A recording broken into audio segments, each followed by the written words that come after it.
Hi, everybody. Hi, everybody.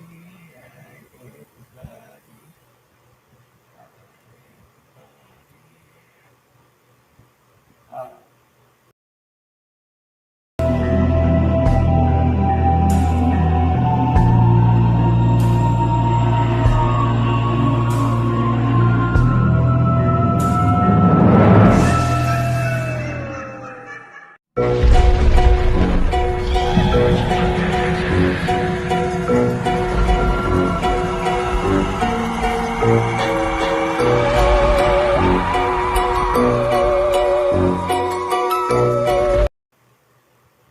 Hi, Abby.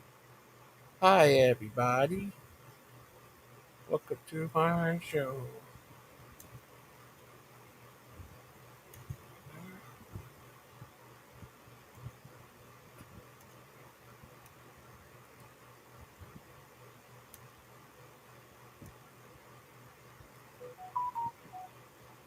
Yeah, everybody. Well, watch. It's just Amish talk with brain dignature. Be the fun guy.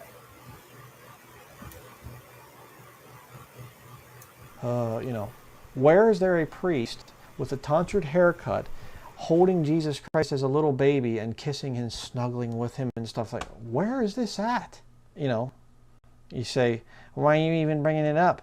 Well, because the lusty, look in this child's eyes is looking into the priest's eyes, and there you have this pervert priest again, and he's holding these white lilies symbolizing purity. Oh, isn't that wonderful? What are you doing with a little naked baby that's not your child? I'm not going to get into the phallic significance of the tonsure haircut there of that monk. Big surprise that was in cover that are into the just thousands upon thousands of these pervert priests. One of these perverts. But what if you're a pedophile priest? And see how there's makeup and stuff on the child's face and it's meant to look attractive and kind of like that? Here's a painting which I saw and I thought, this is rather telling. Okay? No. Look at that picture. Now tell me, is that thing biblically accurate?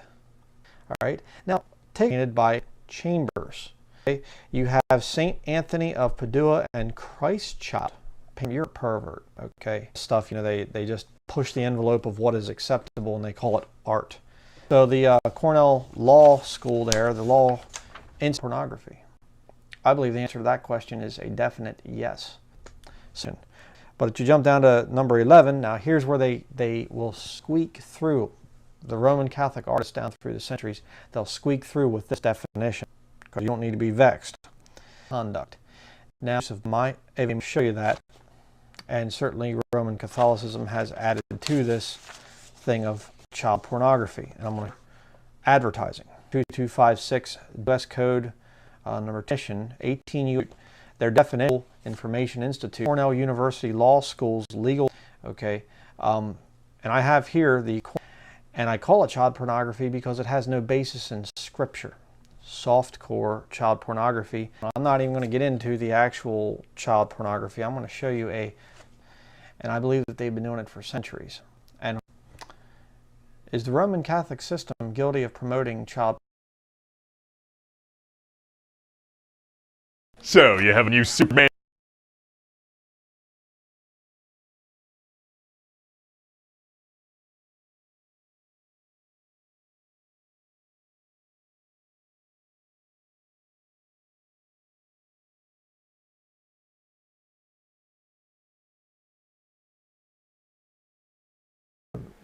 Do this thing. We herded it out the back door.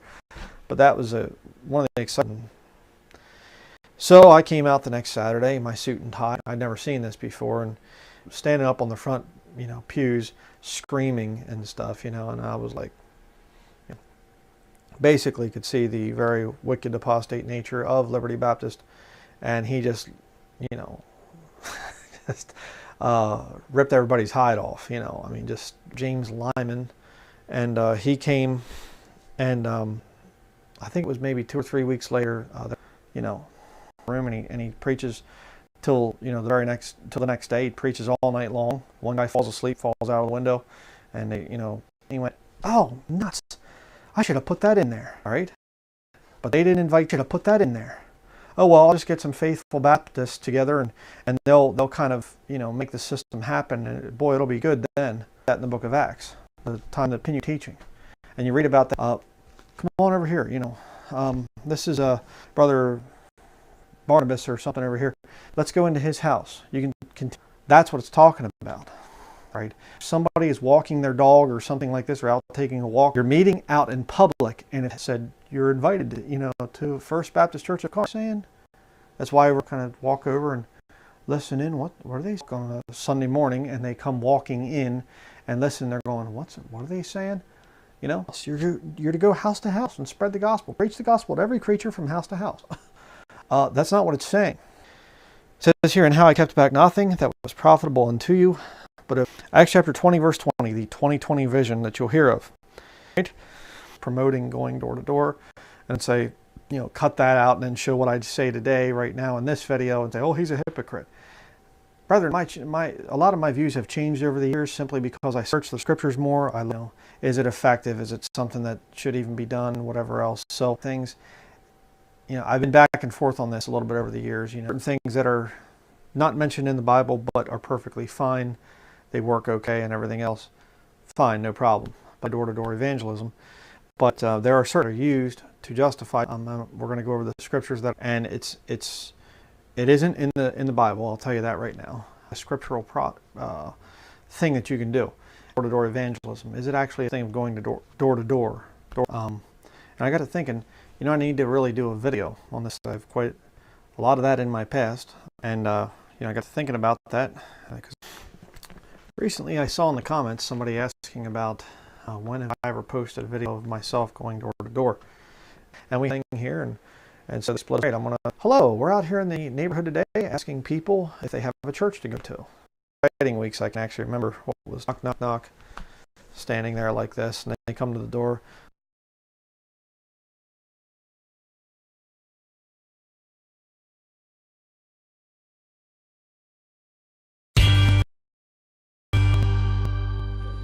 So, you have a movie for me? Yes, sir, I do. It's called Megalopolis. What kind of dinosaurs?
Modern science that taught you to say that there's no God.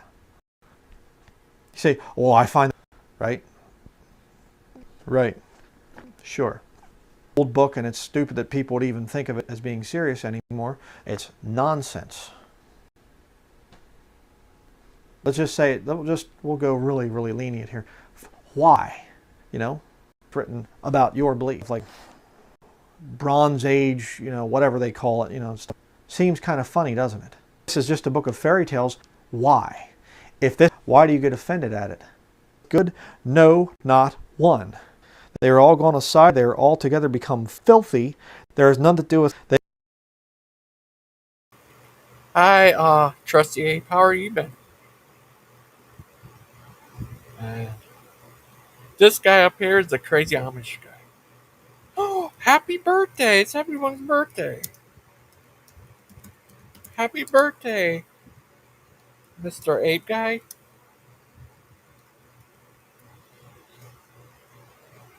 I'm okay. Oh, happy birthday. Yesterday was Achilles' birthday. He's just 21 now. Just 21. They are corrupt. They have done abominable works. There is none that do with good. The Lord looked down from heaven upon the children of men to see if there were any that did understand and seek God. Psalm 14, verses 1 through 3. But I'm going to show you that's not true. Stands. What atheism is. I know you're just pagan, or not pagan, but superstitious religious people believe the Bible, and modern science has proved that God doesn't exist. That's what. But you know, no, it was taken from them in the Dark Ages. But we won't talk about that. Believed in. Even that was just superstitious beliefs that come from the fairy tale book here that I'm holding in my hands. This Bible that's just ignorant people back in the Dark Ages believe. But you see, atheism is teaching. One of the main tenets of atheism is that we have more science than they did back in the past when we had all we. I understand. Okay, years and years and years. I understand. You know, oh, this is ridiculous. You're lies, blah, blah. Yes, I know. I've dealt with atheists for a year. Psalm 14, before Christians showed up. The answer to that is yes. What about atheism? Is there any mention of atheism in the AD? Right? So, Christianity started in the 1st century. Okay? In Antioch. Christians first. All right? Acts, just real quick. But let's just look at the Bible for just logical, just thinking here for a minute, okay? Just open your mind up just for a little bit. Okay, then you can close it again. For all the atheists out there that you're screaming and throwing a fit right now and typing your comment, we don't believe in the Bible. We believe in the Bible. I know that. I know that. Did you know that? All right, going to do a real quick video here, just kind of a shocking piece of information. And that is that atheism is actually older than Christianity, according to the Bible. This guy's crazy. He's a crazy Amish man. He's a crazy guy.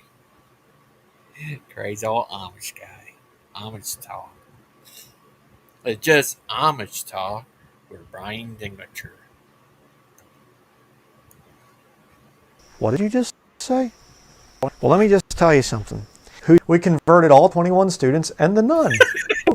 Amen. Praise the Lord. Be children. No, you're sure. A bunch of guys are in prison. Wait, that's not us. We don't be children. The crazy Amish guy. Let's see if joined on. Okay, and some of these look at it and watch it and stuff and watch how it's eating. And, I kind of ran out of the ones I've heard. If I see a moose out someplace or a bear or whatever else, I want to take a picture of it. I want to. They're a little bit. I do some hunting now and then, but not for bear or moose, but, to do worse things to people in the future. Have you seen this symbol before? If you show it there. All right. Things out there and things. Get out. Now, if you notice, if you know anything about the occult, this is the symbol here basically that was used. You have a triangle. How about not rendering evil for evil?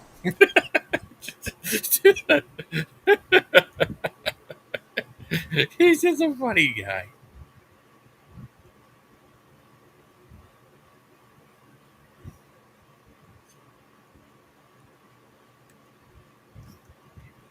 I'm not really interested.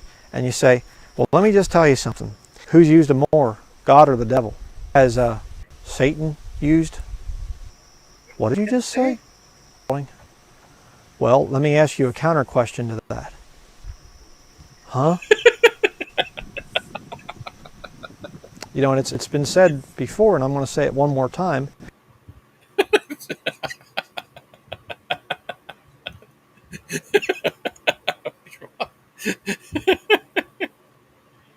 Amish knows best.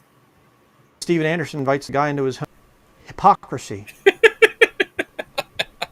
See what the problem is? Stuff like this, they're good friends. It's being filmed. Works for Hollywood. Paul Wittenberger, Steven Anderson's film producer, showing you the proof. Sodomite film can come out and he can judge the Sodomites while he himself is yoked up to a man, Paul Wittenberger. And I find it ironic that Steven Anderson, see, you'll get bitter about this sin that you struggle with, and you'll lash out at other people. You'll judge them because you yourself are struggling with the same thing. Yep. Amish knows best. Amish preaching. Feel like you're just scum of the earth if you people, you know? And they've perpetuated this thing for so long. Do anything else but win souls. So just win souls, win souls, win souls, win souls. Don't say, you know, okay, now I have some questions for you, okay? I need to be able to bring God into the laboratory and say, no, you're, no, you're a liar. Nope. Whatever else. Nope. Very highly educated man. He taught high school science for 15 years. And he's debated some of the top evolutionists in the country. And look at him. No, the preaching of the cross is foolishness to the earthquakes out there in the world, right? But and they come down to that level and they're just like, I can't continue like this. I don't know what's called the earth. It's foolishness. Than that, I was going to say, and you can't make it different than perish and laugh at you. Foolish. I don't know if that's really a word. It is going to burn you forever when your terror comes. You're a sinner. You're going to be judged. If you die in your sins, you're going to go to hell and God mock, perish. Foolishness. You seem like an angry young man. That to witness to the lost. That's what we preach to the atheists. You're a filthy sinner, atheist, because, you know, I've gone to the university and I have a PhD. Let's all welcome Dr. What? What kind of title is that?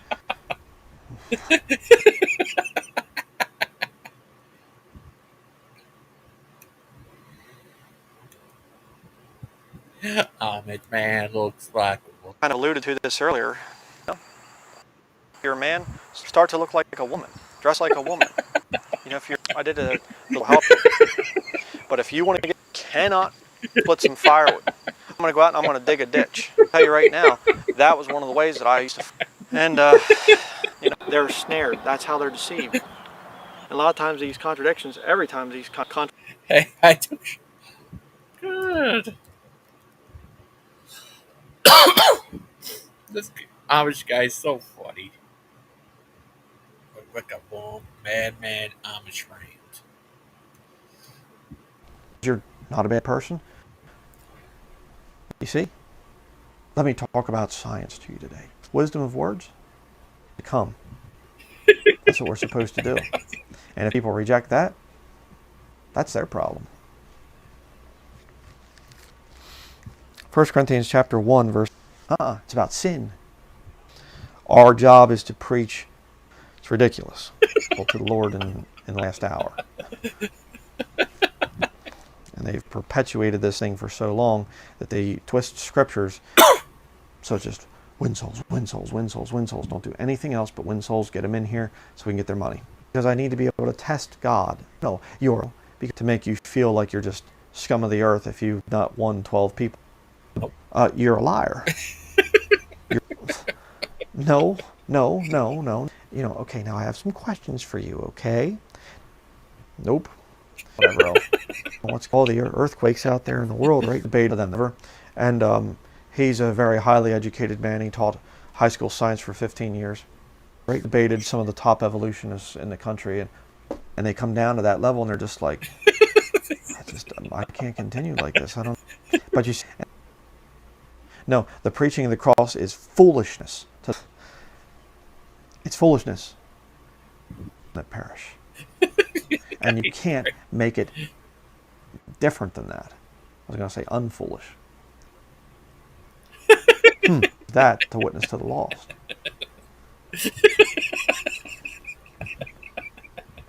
And that perish. Foolishness. You're a sinner. You're going to be judged. Yep. If you die in your sins, you're going to go to hell and God mock when your terror comes.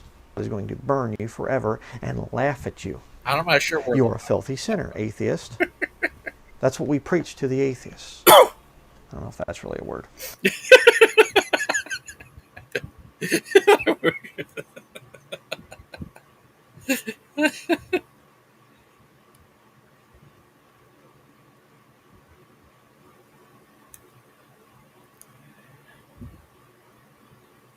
And when they stand before God, they're the dead. Dead, dead, dead, dead, dead, dead. They're not alive, but just, they're the dead. Dead, dead, dead, dead, dead. They're not alive, but just, they're the dead. Dead, dead, dead, dead, dead. They're not alive, but just, they're the dead. Dead, dead, dead, dead, dead. They're not alive, but just, they're the dead. Dead, dead, dead, dead, dead. They're not alive, but just, they're the dead. Dead, dead, dead, dead, dead. They're not alive, but just, they're the dead. Dead, dead, dead, dead, dead. They're not alive, but just, dead, dead, dead, dead, dead. They're not alive, but just, dead, dead, dead, dead, dead. They're not alive, but just, they're the dead. Dead, dead, dead, dead, dead. They're not alive, but just, the dead. Dead, dead, dead, dead, dead. They're not alive, but just, dead. Dead, dead, dead, dead, dead. They're not alive, but for God, they're the dead. Dead, dead, dead, dead, dead. They're not alive, but dead. Dead, dead, dead, dead, dead. They're not alive, but just. Love you all. Play the whore. You're gonna go out. If you're gonna open your feet to everyone that passes by. If you're gonna open your feet to everyone that passes by, is it? We're done. We're done. And who's keeping the Sabbath? And who's keeping the Sabbath? Spirits like frogs come out of the mouth of Pope Francis. 3 unclean spirits like frogs come out of the mouth of Pope Francis. He would be joking, but like completely different people. He would be joking, but he would be joking, but like completely different people. Whore on the highway. Play the whore, and you're gonna go out. If you're gonna open your feet to everyone that passes by. If you're gonna open your feet to everyone that passes by, is it? We're done. And who's keeping the Sabbath? And who's keeping the Sabbath? Spirits like frogs come out of the mouth of Pope Francis. 3 unclean spirits like frogs come out of the mouth of Pope Francis. He would be joking, but like completely different people. He would be joking, but he would be joking, but like completely different people. But who has that kind of love to love you all? But who has that kind of love to love you all? But who has that kind of love to love you all? Play the whore on the highway. Play the whore, and you're gonna go out. If you're gonna open your feet to everyone that passes by. If you're gonna open your feet to everyone that passes by, is it? We're done. We're done. And who's keeping the Sabbath? And who's keeping the Sabbath? Spirits like frogs come out of the mouth of Pope Francis. 3 unclean spirits like frogs come out of the mouth of Pope Francis. He would be joking, but like completely different people. He would be joking, but he would be joking, but like completely different people. But who has that kind of love to love you all? Play the whore on the highway. Play the whore, and you're gonna go out. If you're gonna open your feet to everyone that passes by. If you're gonna open your feet to everyone that passes by, is it? We're done. We're done. And who's keeping the Sabbath? And who's keeping the Sabbath? Spirits like frogs come out of the mouth of Pope Francis. 3 unclean spirits like frogs come out of the mouth of Pope Francis. He would be joking, but like completely different people. He would be joking.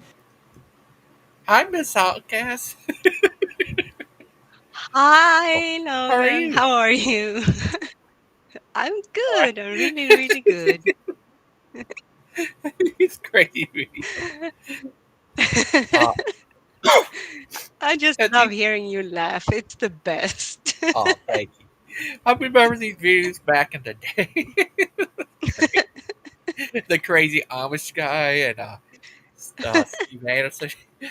He used to go crazy and start screaming that W word a lot. Yeah. Open your feet? How do you open your feet? I don't know. It's, I don't know, my feet are pretty solid. Yeah. And I think that's best for walking, actually. Yeah.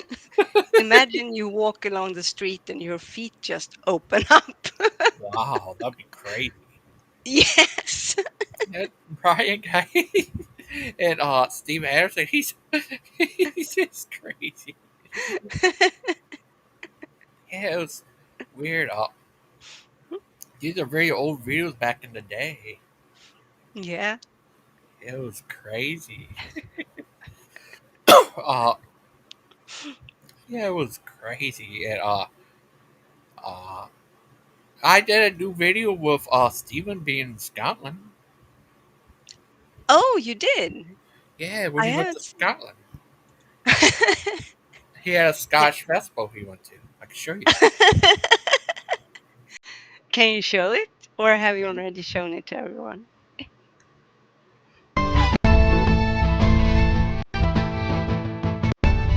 Yeah, that's that's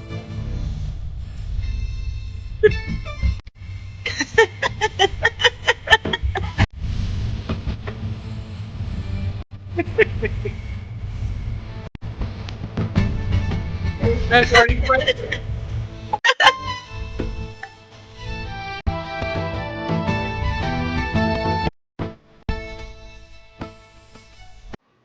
Yeah, and oh,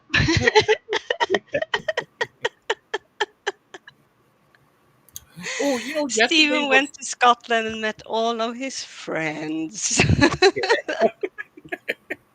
oh, and yesterday was uh Achilles' birthday. Oh, really? Yeah, he's 21 years old now. Yes, he is. He's almost a full-grown boy. Yeah, he's a little guy all grown up. But also, Yes. happy birthday, Achilles. Happy birthday to Achilles. And this guy have a birthday too. Oh, wait, who's Kevin? Oh, that's Kevin the and Trust Free Ape guy. oh, happy birthday to Kevin.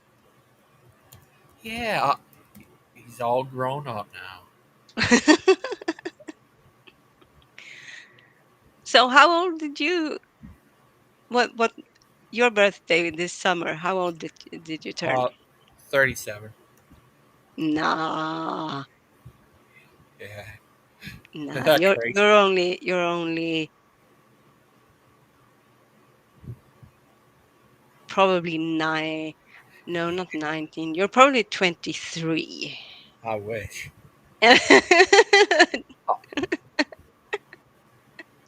Yeah, I knew Uh, how old you turned. Yeah, I oh, just want here's a. to joke a bit with you. Oh, thank you.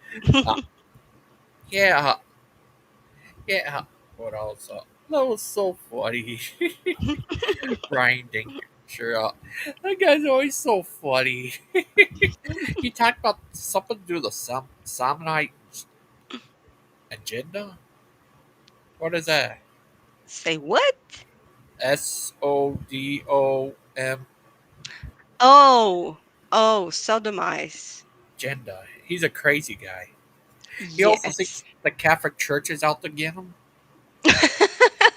Yeah, he I thinks anyone he I think doesn't the like. Catholic Church has better things to focus on than one crazy pastor in the US. Yeah, he thinks that everyone he doesn't like are secretly Catholic or something.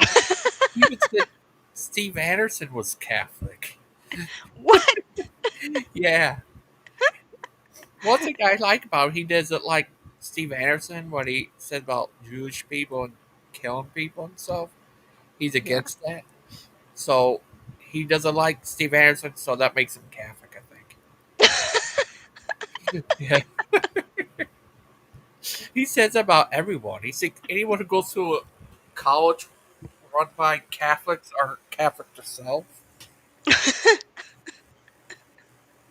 Like this guy, he's a Jesuit priest, right? Hundred. Yes, he is. Hello, my brothers and sisters in Christ. I am here to inform you today about an exciting new opportunity in Guadalupe that requires your assistance. Oh, really? Oh, Aiden. Yesterday was Achilles' birthday. Wow! That sure is one of the days of all time. Yeah. Does that blow your mind? It does. It does. No, I'm about to try. I've made this homemade, sauce. for this ramen that I'm making for myself right now. And I'm hoping it turns out well because I had to find mirin in order to make it. And mirin is so difficult to find in a Canadian grocery store because it's like this like sweet kind of like base for ramen. And I had to ask like 4 separate people at the store for it because Brianna insisted that we get it. And when Brianna insists that we get something and I don't come home with it, then I get the look that Kent gives to his wives, and I don't want that. It hurts my soul. That she gave you a spanking? We don't talk about that on the show, Gangster Guy. With wire, I think. I don't. We also don't talk about that on the show, Gangster Guy. Steven Anderson saying up there, they're dead. They're dead. And they say, they're dead. I typically say that same thing when I like squish a couple of spiders that I see on the porch. They're dead. They're dead. They're dead. Dead. That was crazy. I don't squish spiders. That was a joke. Spiders are a very valuable part of their local communities. Oh, that's Yes. But what if they bite you? Well, then I'll be perturbed towards that spider, but I'll still put it outside. Oh, okay. What if they made a web and you get caught in it? In that case, I'd put them outside in the wintertime, knowing that I'm condemning them to death. Oh, okay. But you're But what if still giving them a small chance to survive. Yeah, they might like make it into like a burrow somewhere, you know. Oh. Here's one thing that guy, that Brian Digwicher, he's a crazy guy. Did you guys see on Mod's show, Lupin was there for like half an hour hanging out with everybody, and as soon as I joined, Lupin was like, well, I gotta go, guy. Yeah, he left as soon as you got there. Mod's like, he didn't leave because of you, Aiden. It's like, yeah, you're right. I'm sure it had nothing to do with anything. But I have to ask, what was the ingredient you said you couldn't find? Mirin. M-I-R-I-N. I have to look. M-I-R-I-N. N is in November. Yes. Mirin salt. What would you do if Bruce showed up? He's somewhere hiding, waiting to get you.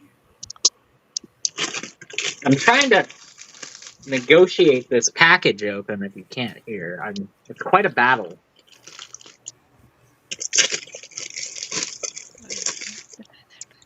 Wow, you serious? Would you like to see? Oh, come on! There we go. Uh-oh. Had to be difficult. It really did. There's like sextuple layered packaging. So you get through the first layer, and there's a little Russian Matryoshka doll of other packaging underneath, just waiting for you. So, why didn't you just use a scissor and cut the packet open? Because that's not as entertaining for the audience, Deviant, alright? I know that you're only thinking about yourself right now, but I'm trying to think about the audience, Deviant, okay? I'm trying to think about entertaining the people right now. Oh, this Outcast. And they tell you, turns out they are going to be having, that thing about the Noah's Ark versus the Epic of Gilgamesh. Oh boy, point of no return. I'm putting in the sauce. Uh-oh. And they're going to have, I think, talk about Egyptians. Oh, really? You know what Steve said? He said that, you seen that big guy with the tiger body and the human face? Oh my god, Deviant. What? What happened? So, I mentioned on the show for Mon's show because the topic of their Egypt show came up. Mm-hmm. So I was like, oh, me and Deviant are planning on doing a show refuting all their Egypt nonsense, so stay tuned for that, basically. And Tim was there, and he saw that, and because I said that in the chat, I wasn't able to talk to him on the panel. He was like, I don't even know what you would have to refute about Steven's video on Egypt. And then he stopped himself halfway through and was like, well, I don't really know what Steven's opinions on Egypt are. And I was like, yeah, probably good to double check on that before you say something. Yeah. Yes. What is that guy? Big guy with the lion guy with a human face on it? The Sphinx? Yeah, he said that was created by Noah's grandson. Yeah, that's just stupid. Yeah, he's going to be talked about it on here. Yeah, and I'm sure that if there was another famous landmark right next to the Sphinx, they would say that Noah himself created that one. I mean, give me a break. The lion's den. Yeah, if only there were other landmarks close to the Sphinx. I know. If only there was an entire valley where Right? it was just loaded with artifact.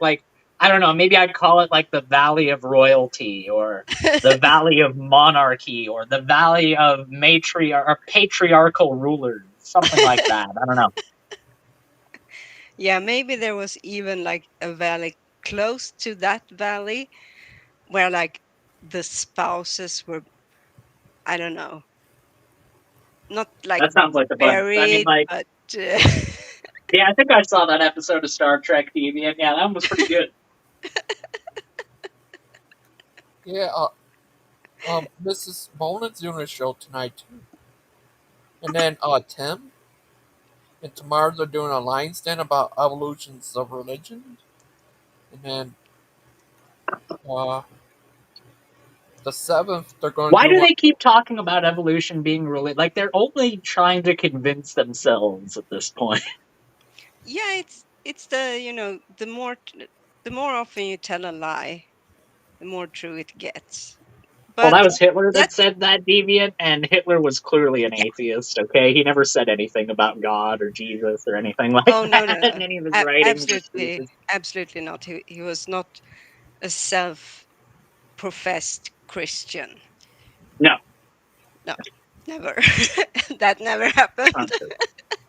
What was it that the SS had on their armbands? It was Science mit uns, I think, was what they had on their armbands. Yeah. No, it was Darwin mit uns, yes. Mit uns. Thank you. Yes. Well, we think of that Gilgamesh. It's funny that it's funny that got brought up because I was watching a documentary about the First World War, and there was this gentleman who was a veteran. He was doing an interview, and he was describing this time where the Germans were holding up a sign over on their side of their trench, and the sign was just this bright red display saying "Gott mit uns," which means God is with us, basically. And the Canadian soldiers on the other trench thought that was quite humorous, so they made a sign and displayed it saying, "Yeah, we've got mittens too."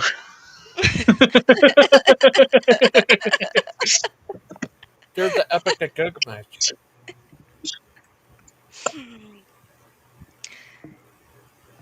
So when is the show scheduled to be? Yeah, the 7th, I think, of this month, 7 p.m. I dropped my fork into my ramen. No, you have to throw away the ramen. I have 2nd-degree burns on my left hand. No. Are you alright? Are you serious? No, I'm fine. Okay, good. But I don't think I'd be that calm about it, I don't think I'd be like, yeah, so, my flesh is just sloughing off of the bone right now. Yeah, I don't know. Yeah, saying look at the it's a guy burn. on the screen right now. He seems like he could take it. Especially this guy. Oh no. the man, dude.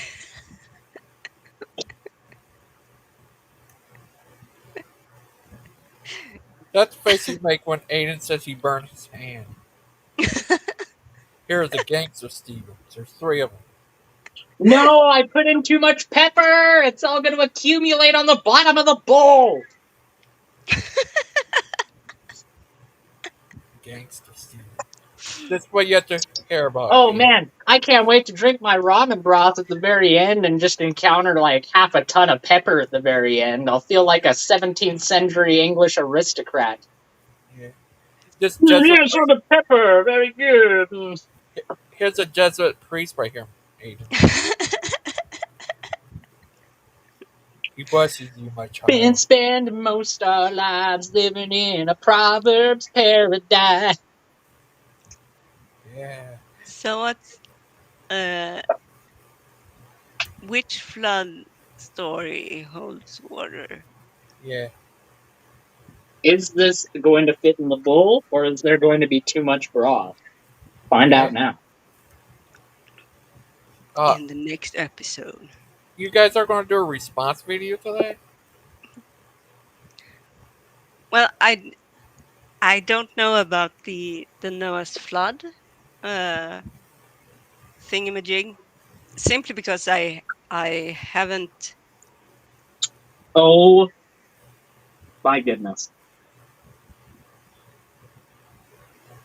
Was it good? It's right on the lip. It's like right on the. If there was like half of a freaking like deciliter more liquid in this, then it would have overflowed. This was I planned this, everybody. I just want everybody to know.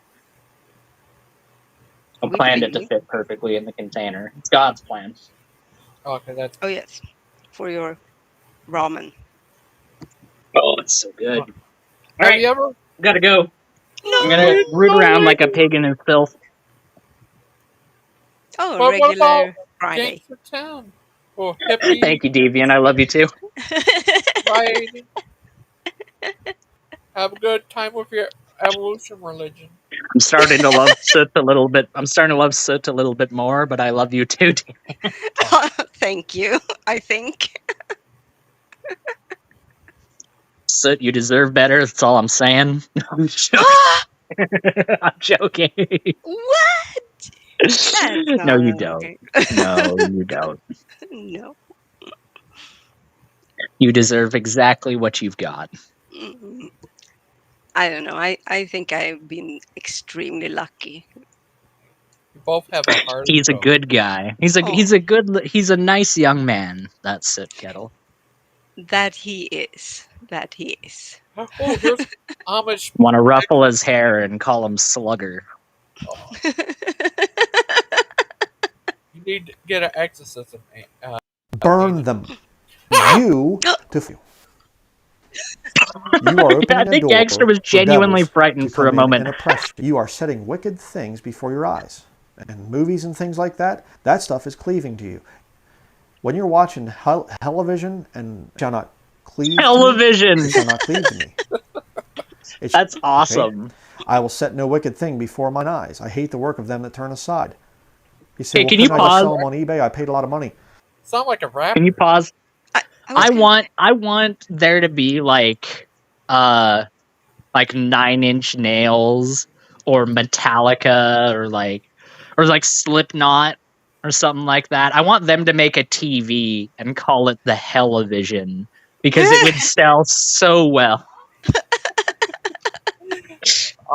This guy doesn't like rock. He thinks it's of the devil. He said he grew up in rock. He knows how evil it is. That's literally sure. like the best. That's the best Hellraiser promo item I could possibly think of. Now with Hellraiser, the Hellivision. It's got like spikes and stuff coming out of it.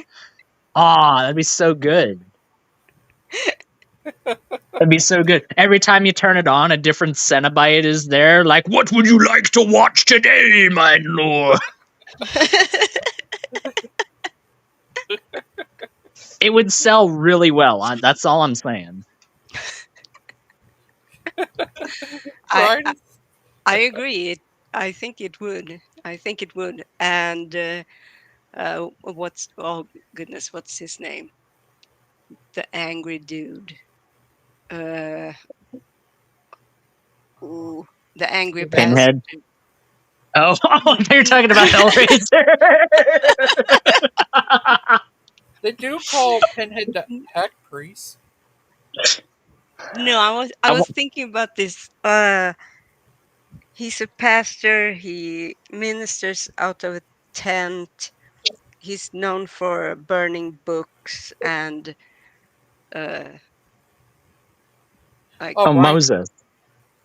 Oh, you said burning books, not burning yeah, bush. Sorry. books, Whoops. not in Whoops. bush. Sorry. It's just that thick Swedish accent. Me and Steven, we can just barely understand what you're saying. Yeah, We're trying our best though. I Brian, know. Brian I know. Dingleter burns books. Brian Dingleberry. This guy. How can you burn books after the Third Reich was a thing and think that like you're gonna look good in the public eye? Like, you know what I'm gonna do? What the Nazis did. That's gonna make me look good. Yep. Yeah, he burned other Bibles he didn't like. He's a King James onlyness extremist, I guess. He believes people can't get saved from other Bibles. That's so okay. I have to say this. That is so utterly moronic. I mean, come on. So that would mean that God gave this word to man for their salvation. And then he waited for 1500 years plus, 1600 years plus. Right. And then he allowed it to be translated correctly for the first time, but Well, only in like Victorian age English and no other language, in a time where people just barely knew to read their own language. Actually, Deviant, the English of the King James Bible would have been much closer to Elizabethan English than it would have been to Victorian English. Thank you very much. Yeah, I misspoke. Or I mean, I didn't misspoke. It was my Swedish accent. I'm just being a dickhead. I'll just shut up. Yeah. No, I mean Elizabethan, of course. But still, Man, she was cool. She had like lead makeup. That's pretty cool. that's pretty mellow. It's pretty. It is literally pretty metal if you think about it. Heavy metal? Her Yeah. face like looked all messed up at the end of her life because she like was caked in that for her entire life, and like she didn't like make any public appearances anymore. It's actually really tragic, but man, that's cool. Yeah. Yeah. Interesting fact about people. I'm sure she was thinking, like, what can I give school children to look at as far as notable events in my life? I know what I'll do. I'll put lead on my face, I will. Yeah, this guy, Brian Dingleter, he's a crazy guy. He's out to get you. I believe you. Like 50,000 pieces of silver? See? Burn them. Wow. I feel like Judas would have been way less Burn it. regretful of his betrayal of Jesus if he got 50,000 pieces of silver. Like something just, I have a sneaking suspicion that if he got 50,000 denarii in exchange for betraying Jesus, I think he'd be crying all the way to his villa. You know what I'm saying? Yeah, the Amish exorcist. You will exercise. Greg Locke. Oh, sorry. No, go ahead. He would have a lovely satin pillow to cry into every night. Yeah, Greg Locke the guy- is the guy who's been burning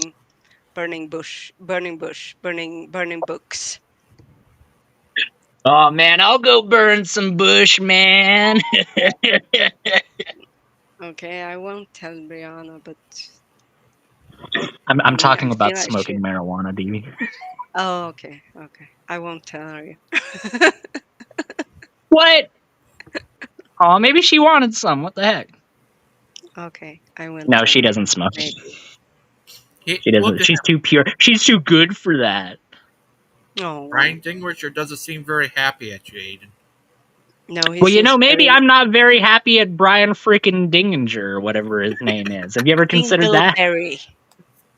Dingleberry. More like Ryan Derriere, if you know what I mean. He looks crazy. He looks like an unhappy young man. He does nothing but speak from his derriere. He's creepy. Watch this. Why? Well, because it's giving the spirits that are attached to that stuff, it's giving them a little prelude of what's coming for them in eternity. That's why you burn. I'm glad he said prelude and not And prelude. the Lord will do great things with your life. So you see, I hate when this people whole say exorcism prelude. system is phony. That's why the Catholics are doing it.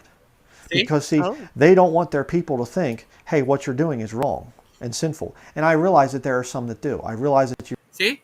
This guy doesn't like Catholics. He thinks they're evil and out to get. Yeah, I have news. I have news for you, Ryan. That already happened back in history. There was this little event called the 30 Years' War, where the Catholic Church decided it didn't want all this stuff getting out. So you're right, but you're about 400 years too late, my friend. I'm sorry. Yeah. He said one day the Catholic Church, when they take over, they're going to start killing people like him. And, Okay, so wait. They couldn't even So win the he's 30 Years' War. He's afraid. He thinks everyone is out to get him, including the Catholic Church. Oftentimes, when people are afraid of someone being after them, that someone is very powerful. And yet he thinks they are not in power, but when they are, they will be after him. But they are already after him. They have their own country. Yeah, it's very small. It is. Well, I mean, fascists It's not never the- do anything well, deviant. So That's you have true. to imagine that, even though Benito Mussolini hooked the Pope up, he didn't really give him a very generous deal. That's true. That's true. It's also not a country, it's a state. And Oh, here we go. Here we go. I'm not really sure why there is a distinction between the two, but I believe there is. I'm just going to quote Louis XIV real quick here. I am the state. he's a entire state? Wow, he's big. He is. Louis XIV was a rather rotund man, so that is true. Yep. Louis XIV shares a distinction of being one of the only people, historically speaking, who is more thirsty than Peter is. Peter Cottontail? Peter de Tucker. Oh. read the catechism and stuff like this. You go through the catechism and it's don't drink, don't watch bad things on TV, don't cuss, don't fight, don't blah, blah, blah, blah, blah, blah, blah. But if you get the right priest, they'll look the other way. As long as you give the right amount of money, Oh. Sure, That's true, absolutely. Aiden. Just like Yeah, you're right. You're right. I'm sure your church doesn't accept any donations at all, Pastor Ryan Bumbleprick or whatever your name is. I don't He like. doesn't. I'm Oh, sorry. I'm sure your church relies on nothing but the goodwill of its parishioners to keep the doors open every single day. I'm sure money doesn't even factor into your ministry for a moment. He doesn't have a church. He thinks having a church building is pagan. What? Yeah. Man, when I look at buildings like St. Peter's Basilica and the Hagia Sophia and the Holy Sepulchre, I just think, wow, what beautiful monuments to pick.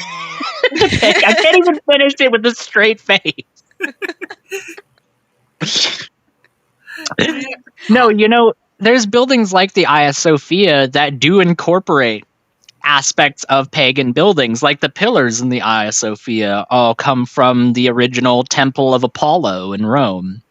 But they incorporate pagan structures into their buildings because they want to be triumphal over those pagan institutions. They're basically saying, look how better we are. We literally took all of your stuff and put it in our buildings. How about that, Jupiter? How about that? Yeah, he thinks having a church building in general is pagan. It's not in the Bible. The apostles literally met in a church. Okay. Okay. Okay. I guess in the book of Acts, when they were all gathered up in the upper chamber and they were getting visions for the Holy Spirit, they all like stopped halfway through and they're like, "Wait, we're in a building right now. This is pagan." Oh no! He's crazy like that. But he thinks it's not all right to go to a church building, but it's all right to preach on YouTube. That's... Where's that in the Well, Bible? we know YouTube. We know Jesus had a very successful YouTube channel. Oh. Yeah, he was something of a social media phenomenon, I would say. He was. Very much before his time. That Josephus guy could not shut up about him, quite frankly. He just kept blogging about him. And then everybody found out that he didn't actually even know the guy in person. Like, what a poser. Right? This guy, Brian Digwicher, he's a crazy guy. He thinks Catholic Church is evil and satanic and stuff. Wow, the Catholic Church is evil. What an original take. I've never heard anybody say that before, ever. Not even once. Once again, these criticisms in 1542 Westphalia would have hit hard. They would have been really relevant in 1542 Westphalia, but it's actually not 1542 Westphalia. It's 2024 here and now. But I mean, if they only read the King James Bible, which according to scholars is not the best, but actually the worst, because it's not based on the original documents.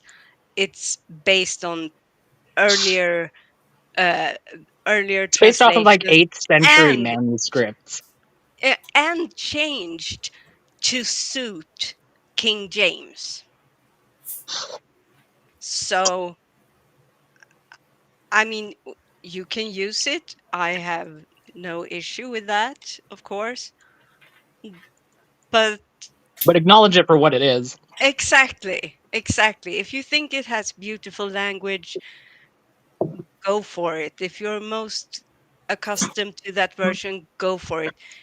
If you just want it because you want it, go for it. But don't try to act like this is the book that Matthew, Mark, Luke, and John were passing out over at the local church meeting, because Right? it's not. Especially since none of them wrote a single word. Well, but we know another Deviant. discussion. We know Deviant that when you're dealing with a translation of a translation of a translation, that there's nothing lost in that. There's nothing that 2,000-year game of telephone was perfectly conducted. There was not one single word that was distorted or changed or edited because of the context or anything like that. No.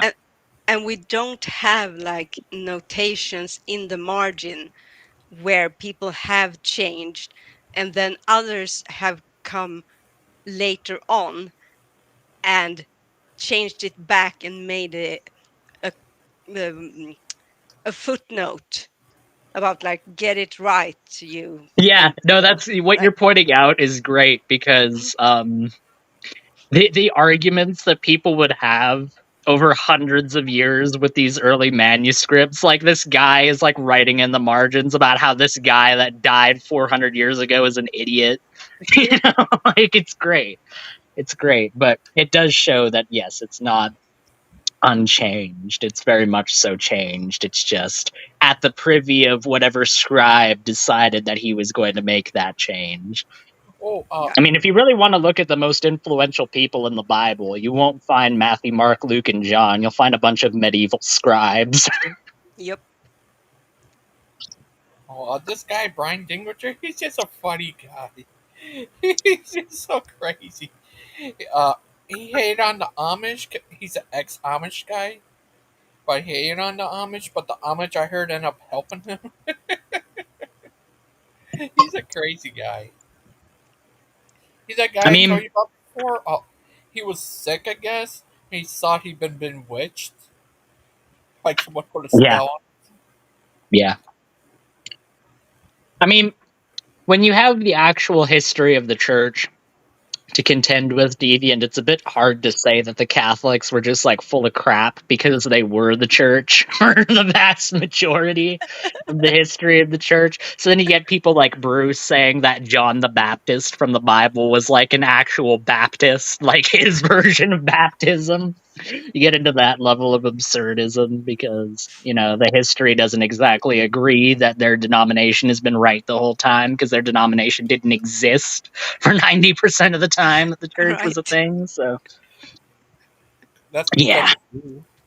I tried to Google Brian Dignature, and I get a bunch of pictures of signatures which says Brian.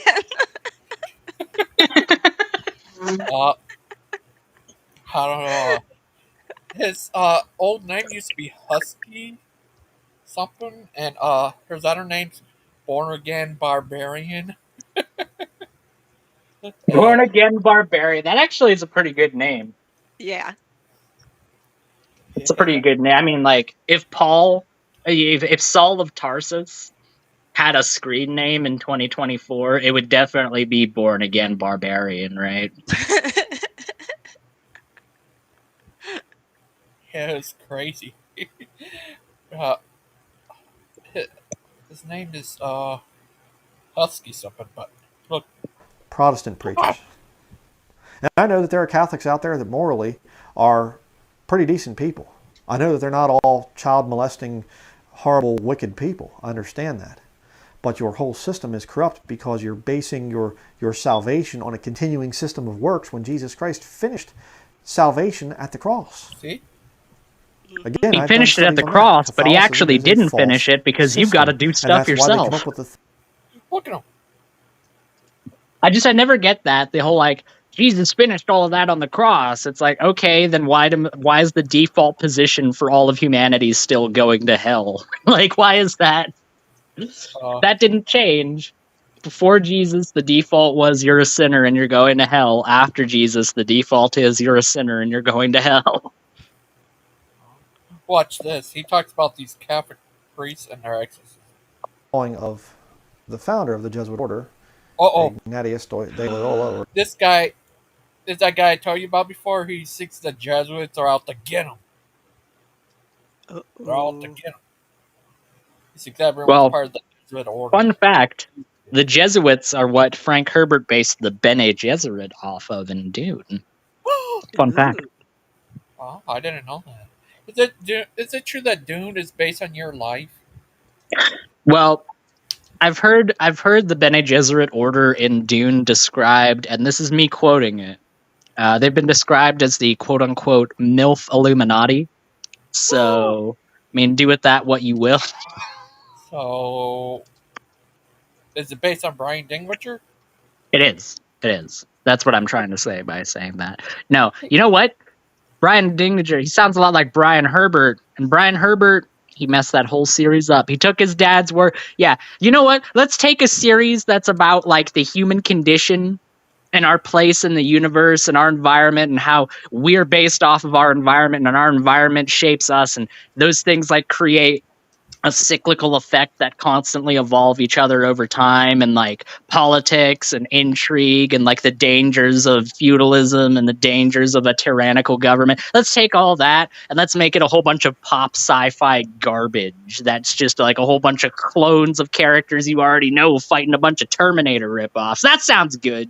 That sounds like it really captures the original essence that Frank was trying to get in his original books. Thank you, Brian. We really appreciate that. What does this guy have to say? I want to give Brian Herbert a big hug. He did exorcisms. So the founder of the Jesuits was with a garrote. Huh. Rather interesting. But let's go on to the second video. And there would be very strong signs such as absolute abhorrence and fear of the Eucharist, and particularly of the crucifix. The Eucharist! No! Terrified of. No! Why is there hellfire in the background? He doesn't like Keep away from me, you vile crucifix. He's just a funny guy. He really doesn't like Catholic Church. He's Catholicophobic. Because he's sick he is Catholic. He does genuinely seem Catholicophobic. He's afraid of cats. Oh, I mean Catholics. Do you think he's afraid of Catholics? Does he ever put the cat in Catholic? Is that true, Miss Outcast? What? You just show him. You just like show him some photo of like a random guy in like the black shirt with that little like white priest collar, and he like backs away. He's like, "No, get it away from me!"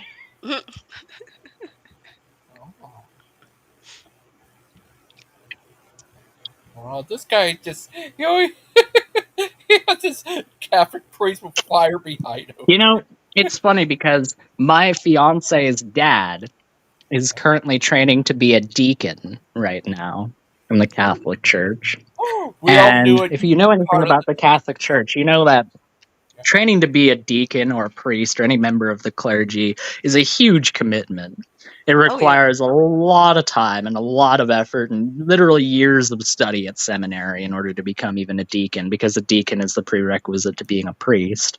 He doesn't want to be a priest. He wants to stop at being a deacon because he's married. But I really genuinely do feel bad for him because he's like one of the only theologically inclined people in his entire family, and the only other person in his family that's also theologically inclined is an atheist. So I have to feel just a little bad for him, you know? Yeah. Like, he's admitted to me that he's had more in-depth conversations about the Bible with me than his wife, so that's gotta hurt just a little bit. Sorry about that. Oh, but wait, can he still become a deacon and be married with? Yes, you can be a deacon. You cannot be a priest and be married. Oh, right. Yeah, sure. Yes, you're right. Here's a possessed lady. In Orthodoxy, you can be a priest and be married. Yeah. Was repeatedly molested as a child by a family friend, says demons have tormented her for years. Rage would come out of my being. Whoa, too spooky for me. It's just not normal. I just hated myself and just really angry inside. Pinch it off, lady. Come on.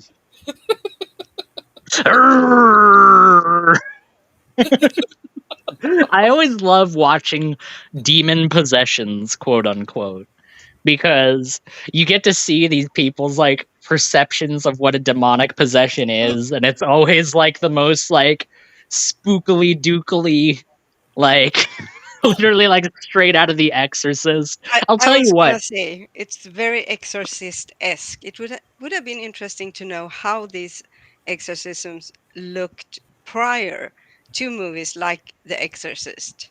Yeah, that is true. I do wish that I'm sure there's footage out there of it, and I'm sure it looks nothing like that. But yeah. I'll tell you what, if somebody starts like babbling perfect ancient Sumerian and hovering 3 feet off the ground, then I'll think that that's a demonic possession, and then I'll like run away screaming for my life. At that point, I'll figure that's a demonic possession. But if somebody's just going, I'm evil and spookily, oh, listen to me, I have changed my voice. How is that possible without the power of Satan? Father Charles said he saw someone climb on the wall. They climbed on the wall? Holy crap. Yeah. Being around Father They like, did they have like suction cup hands and feet? They had like the little suction cups. They're like. I think Charles should lay off the mushrooms for a while. Look, all right, I said that I was a priest, but I've actually become an ayahuasca shaman now. So. Chuck, you would be a great ayahuasca shaman. I would let you stand over me and chant to me as I'm like in the alternate universe talking to the elves, you know? I'd let you do that. Me too. I do want to try DMT at one point in my life. That would be nice. It's a lot of puking, I've heard. I've heard that too, but the reason why I want to try it is because acid's like super long lasting. Like you've basically got to commit a day to it, if not more. And it's the same thing with mushrooms. It's not as severe with mushrooms, but it's still like 6 to 12 hours that you've got to deal with it for. I just want a nice 20-minute in and out, you know? Yeah, you should prepare for some after effects, I think.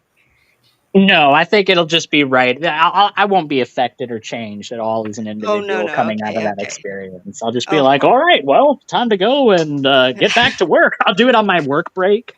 Yeah, you know? Yeah, just a quick rendezvous with the elves at work right before I get back to it, you know? Don't do it. I'm not to be worshipped. I'm not to be emulated to the point of... You're not my mom. That is true, but I could be, as we so awkwardly have established many times by You now. are only half my age, Deviant. We've established that. Oh, right, that's true. That's true. Yeah, she's only 21 and you're only 17.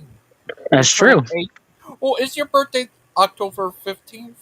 No. It's October 12th is my 18th birthday. Did you hear, Aiden? Did you hear I knew it? Did you hear I knew the date?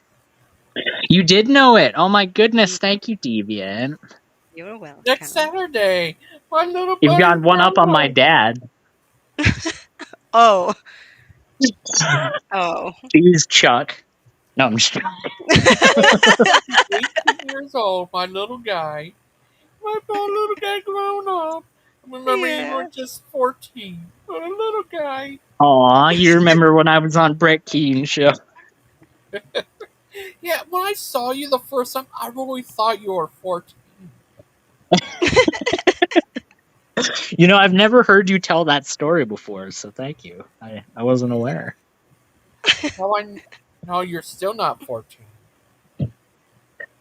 Can you tell us about the time that Brett was telling everybody about, what's your thoughts about the color blue?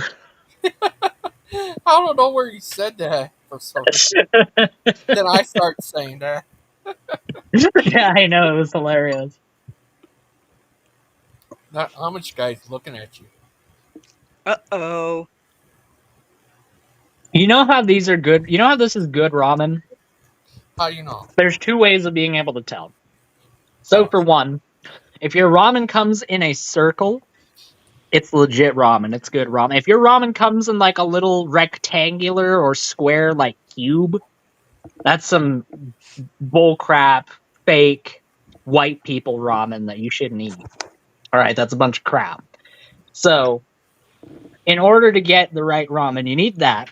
And you need the kind of ramen that doesn't like absorb the liquid too quickly and get like all plump and overly fat.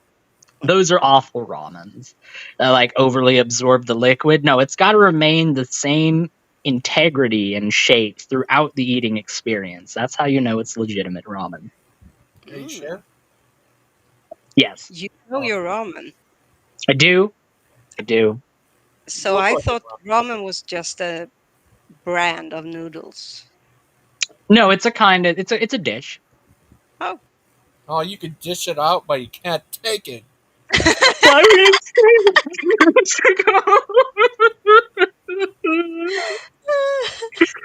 been exposed.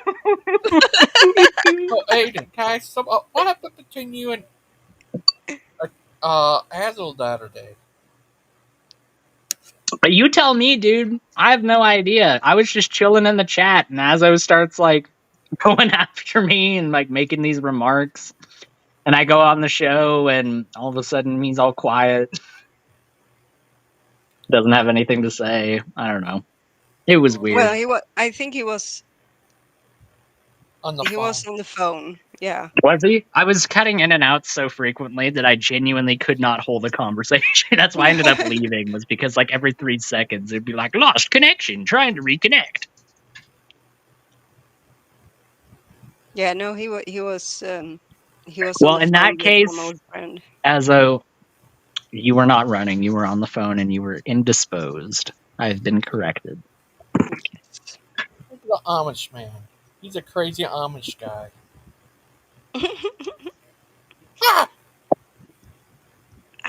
To open your mind for a minute, and I want you to just look at this thing logically. You're an atheist. I want you to worship me. Okay. I'm not to be worshipped. Will you worship him? I mean, he said it very politely, so. The funny thing. He Watch said that. this. He said that in the same way that a supportive teacher comes to you and is like, "So how about we try to work on getting your grades up, son?" Like he said that in exactly the same kind of tone. It's like, "I want you to worship me," and it's just he's so warm and supportive while he says it. It just makes me want to bow down and worship him as a living God. You know. Watch this. I just want to show you here. I want you to open your mind for a minute, and I want you to just look at this thing logically. You're an atheist. I want you to worship me. Question. Do you agree with that statement there? Yeah. Yeah. Because in your mind, you believe the rebellious nature against God. Yeah. I'm going to look for contradictions and errors in this King James Bible. I reject things like sin, eternal punishment. All right here. Believe and confess that your eyes have been opened now that you're an official card-carrying member of the Church of... Look what he says. No, he didn't say that. But let's look at this thing. But just open your mind for a little bit, okay? It's not going to hurt too bad. See, I just want to show you here. I want you to open your mind for a minute, and I want you to just look at this thing logically. We don't believe in something else, and they say. I just want you to open up real quick. It's not going to hurt too bad. Are you sure this guy isn't a Catholic priest? What the heck? I made these videos joking around with him up back in the day. I want you to open up, little Timmy. It's not going to hurt too bad. Oh. You. Funny Amish guy. He's so funny. He's crazy guy.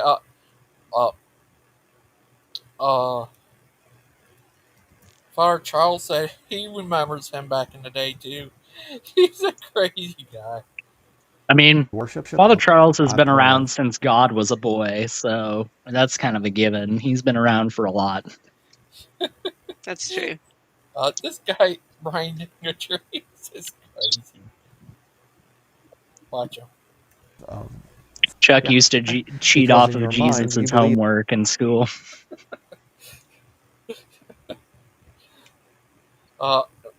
Skyler said he was around when Dirt was young. Oh, wow. That's what Skyler said. Remember that? I do not remember that, but that is pretty funny. Yeah, I wonder what happened to him. Do you think he's in the insane asylum now? I heard from Mark that he's out somewhere up to something. I forget what he said he was doing, but he's out there doing his thing. Yeah, being a crazy Skyler. Yep. Oh, I got a message from Dan Pazzi. Can I read it? Yeah. Yeah. Well, did you get it now, or it's no thing? What happened? I don't know. Dang it, you guys can't hear me when I'm on another tab on Restream. What? Like, I'll show you. Hold on, I'm going to switch tabs, and I'm talking right now. You just let me know if I'm still talking or not once I switch. So I'm going to switch right now. I have switched over. Can you hear me still? Yes. Yeah. Yes. Okay, you can. Yep.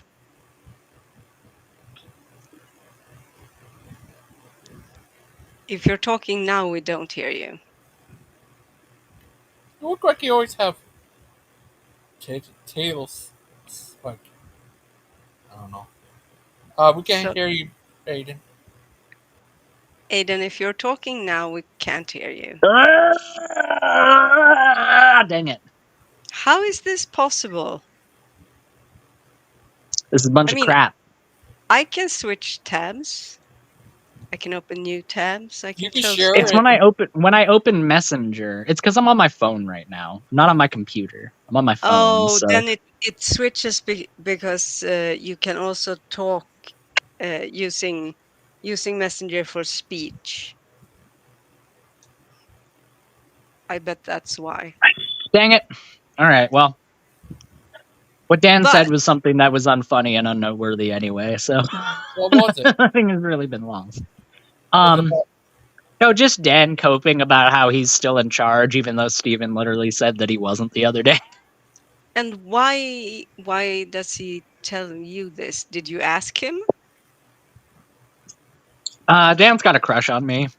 I think that's pretty obvious at this point in we time. knew that. Aiden gets all the guys.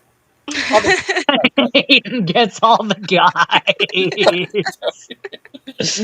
Really just AJ, okay? Leave me alone. Leave me alone. I'm just joking. But Dan wants to be your third wheel. Or He crutch. does. Really, really badly. He's propositioned me. He's called me at like 3 a.m. crying on multiple occasions. Being like, Aiden, please. I can be the peanut butter in your sandwich, Aiden, please. And then I hang up the phone on him.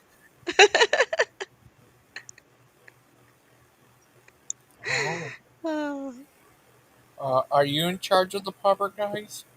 Dan, you have a wife. You shouldn't be doing things like that. Come on, man. Come on. I thought he blocked you. You thought he blocked his wife? Oh, you. No, he hasn't blocked me. He really would be better off if he blocked me, because I think he has this like notion in his head that he's gonna like wear me down and like get me to like get over to his side by doing this. Little does he know that I'm the guy that can't be overtalked. Everyone's tried it at one point or another, but it just doesn't work. So it's not gonna happen. He should know that by now.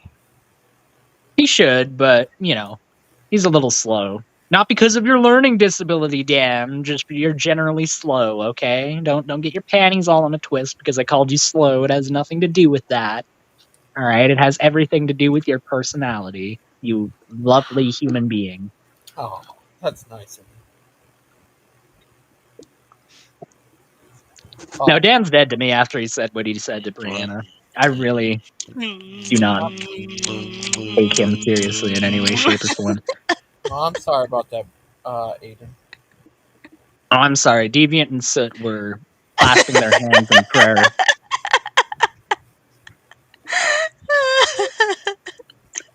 Stop that. All right? No tongue on Gangster Ghost show. All right? Come on now. Candy! He brought me candy. What kind of candy? It's kind of like, if you think like marshmallowy, but it's sugar on the outside and in the shape of an ice cream and a strawberry. Oh. Sounds pretty good. What is candy in Swedish? Godis? See, that just doesn't sound like candy. I'm sorry. You know the word bonbon? That sounds candy-ish. You know, like that sounds like a tasty, like really like fluffy kind of like toffee treat. Mm-hmm. It sounds like that. I'm sorry. The Swedish version of candy doesn't sound like candy. I'm sorry. Godis? It just doesn't. But this Sounds one like cooties. Pretty, I mess up a bit. Maybe it looks like Lupin's kissing Steven. Maybe Steven gets all the ladies. Or, sorry, all the guys. Sorry. My bad. There's Twice the Miss Ma. There's Big Bad Mama. There's Gangster Steve and Regular Steve and Claude. They're not Gangster Steven and regular Steve. I love how Gangster Steven is kind of like the alternate. He's like when you pick a Mortal Kombat character and you have like different versions of like skins for the Mortal Kombat characters. He could be like Sub-Zero, but he's green instead of blue, you know? Like that's Gangster Steven. Oh, and here's little Brother Pike, little Ryan, and little Steven. I loved your Doom where like you had the sandworm and everyone was just hanging out around the sandworm. That was fun. I enjoyed that. Do you think it's the same universe as Beetlejuice? Oh, for sure. For sure. Yeah. Who's it going up? Beetlejuice, Yeah. you know, it's one of the things that, like, it's one of the first ones that people pick out for, like, oh wow, they copied Dune from that. But like everybody does when you really look into it. It's like Asimov. Everybody copies Asimov. Yep. Isaac Asimov. Like Mark Sheba. That's the next book. That's the next book I need to read. I need to read Foundation by Isaac Asimov. This book? Yes. Yes, this book. That's the one. Oh. It's about this guy.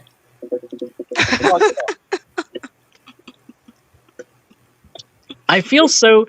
I feel like I've betrayed Frank Herbert's writing philosophy, you know, because he talks about how, like, people put these people on pedestals and they venerate them as, like, better than other people, whereas in reality they're just flawed human beings who have the same kind of flaws that everybody else does. And like, I read that and I'm like, yeah, he's right about that. Anyways, check out my special signed copy of God Emperor of Dude, signed by Frank Herbert, might I add. He actually put his hand on this book, just to let you know.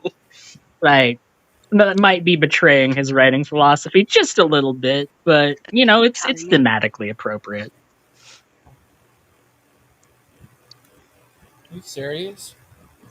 I have a signed copy of God Emperor of Doom, by the way, just in case anybody wanted to know. Did you ever make a book? I could never figure that one out. You were so subtle about it. Oh, really? Oh, you didn't know? Okay, here, let me go show you. Let me go grab it out of the... Yeah, all right, so... I'm just joking. Oh, you know that about that movie called The Thing from Islam, The Jinn? Yeah. There was a movie based on that called Wishmaster. There was another movie based on that called Aladdin. Yeah. But Wishmaster's the evil jinn. Did you know... Okay, so... You know Arabian Nights, right? Yeah, they made a movie out of that too. But Did you know in the original manuscript of Arabian Nights, there's actually a story of a man whose life was literally ruined? It's one of the best stories in human history. So this guy, he's a well-to-do man. He's a wealthy merchant, and he's about to marry this woman of another powerful merchant family. And on his wedding night, the story goes, he had far too much meat and cheese and other delicacies, and he just couldn't hold it in. He had to fart, and it was just such a massive, boisterous fart that everybody looked at him and immediately, like, it got all awkward because he farted. So he, like, fled the scene and, like, fled into the wilderness and, like, lived in the wilderness for, like, years on end. And then, like, 10 years later, he tries, like, you know, people have probably forgotten about the fart by now. I could probably, like, come back to civilization. And, like, he goes back into the town where he came from. But he's like, you know, I need to disguise myself. And I need to make sure that I'm, like, only on the periphery because people might still recognize me.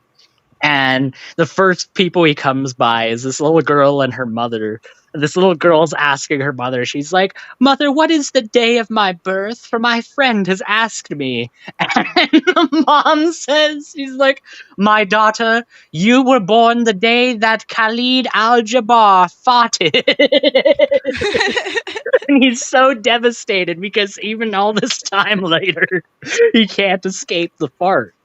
It's still following him all this time later. So it's a beautiful story, though, because it illustrates the fact that if he had just, like, played the fart off rather than running away from it, if he had just been like, "Oh, that was a funny fart," it probably wouldn't have ruined his life. He could have, like, just kept going on with his day.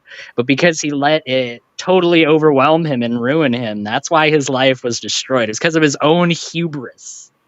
And because of that massive fart. That was pretty funny. Aiden, yeah, I think there was a movie called Abraelian's Night. It was a movie that helped inspired Aladdin. They were making it for years, having a hard time trying to get it made. Oh, yeah?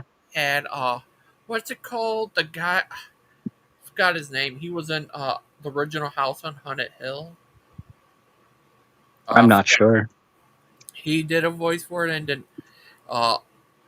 It didn't work out, and then like keep on going for years and years, and they finally made it into a movie. But they had what's his name do the voice for the main guy, that guy from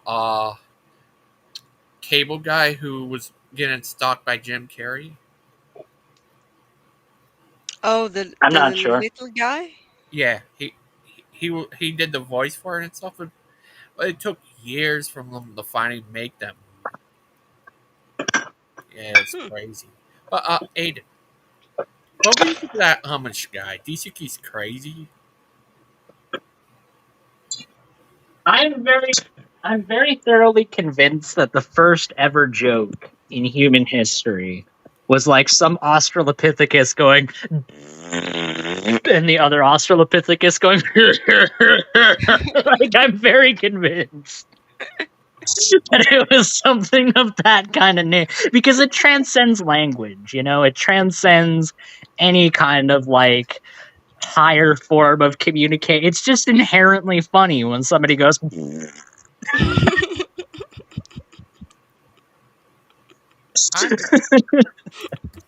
And you know, it's thoughts like that that keep me going. They really do. When I'm like, man, our species is a horrific testament to just how brutal nature truly can be if it organizes itself. I remind myself, man, but isn't it funny how the first joke in human history probably was just.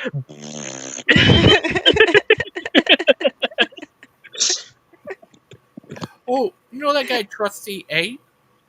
He was on here earlier. He was in the comments. His name is Kevin. Trust the ape. Yeah.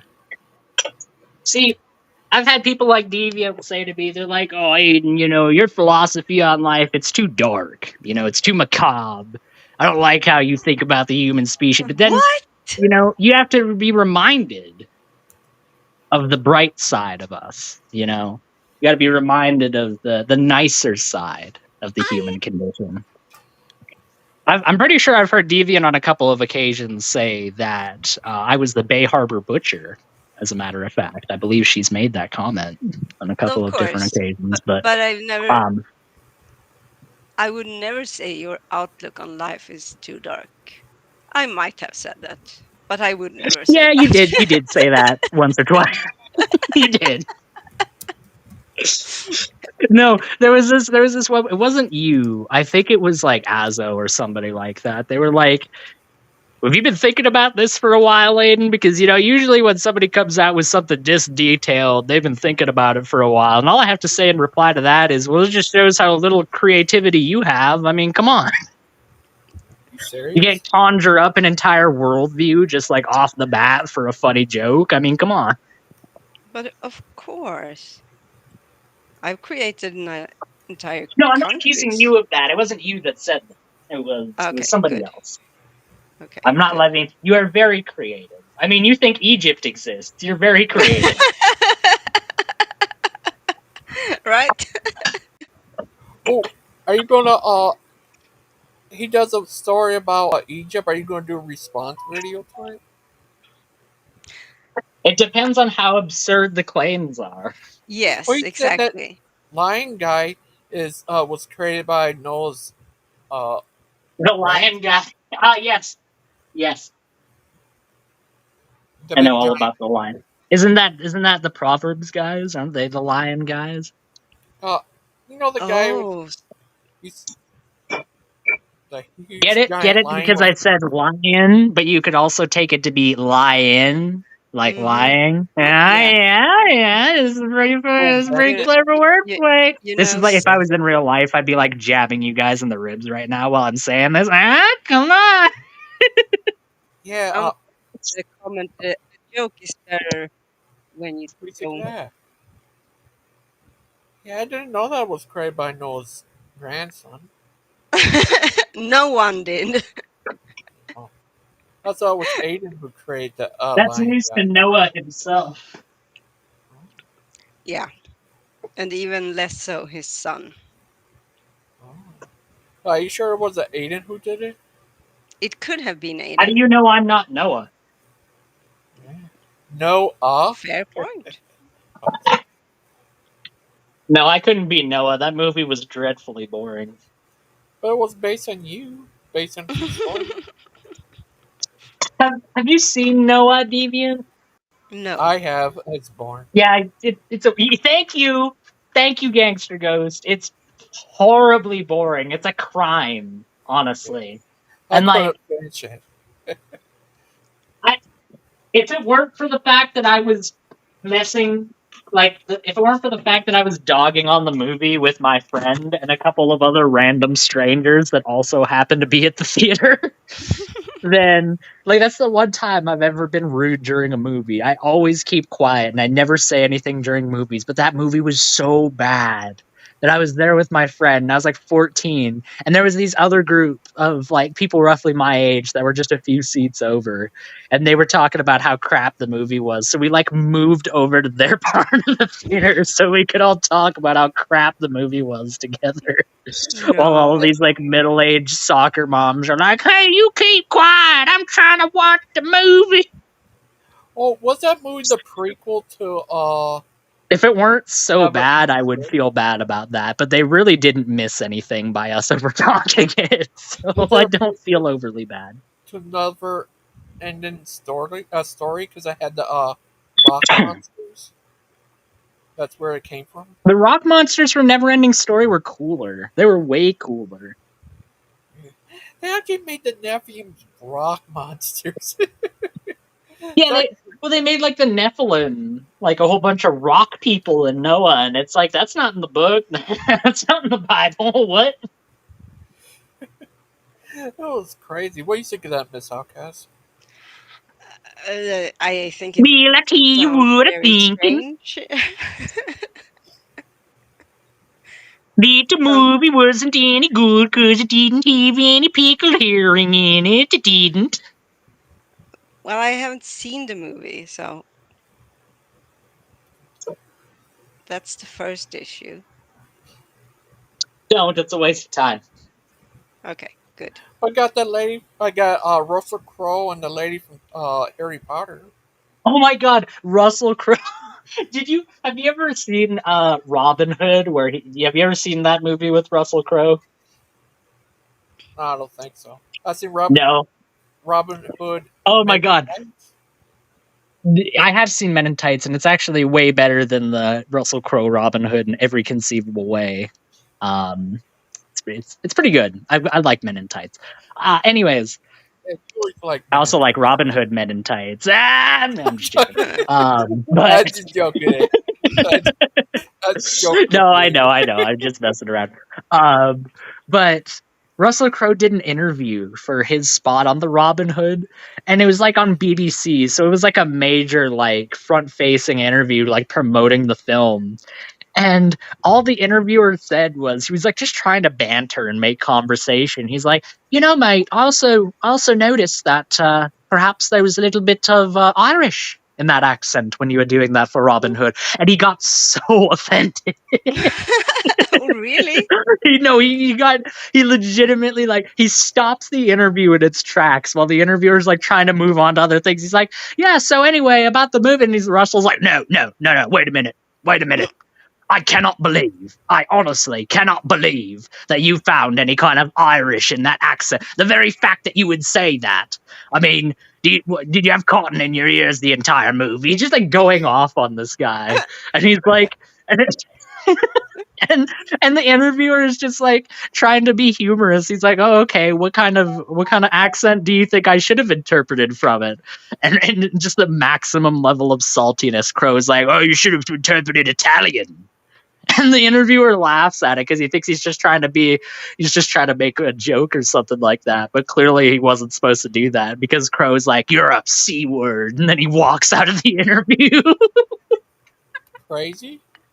I kid you not. Russell Crowe's one of the biggest fucking freaking crybabies in all of Hollywood. He really is. And it's such a shame. It's such a shame because you watch movies like Gladiator and you see this big burly guy in the middle of this Roman arena saying, I am Maximus Decimus Meridius. and I will have my vengeance in this life or the next. And you're thinking while you're suspending your disbelief, you're like, wow, that guy's so cool. But then you remember in the back of your mind, oh my God, this is the guy that walked out of a freaking interview because somebody said he had an Irish accent.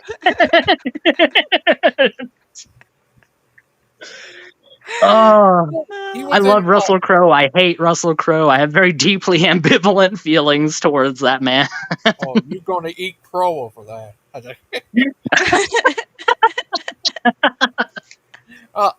Yeah, he was in that movie, the virtuality movie, where he's a virtuality guy escaped from the virtual world. Oh, Virtuosity?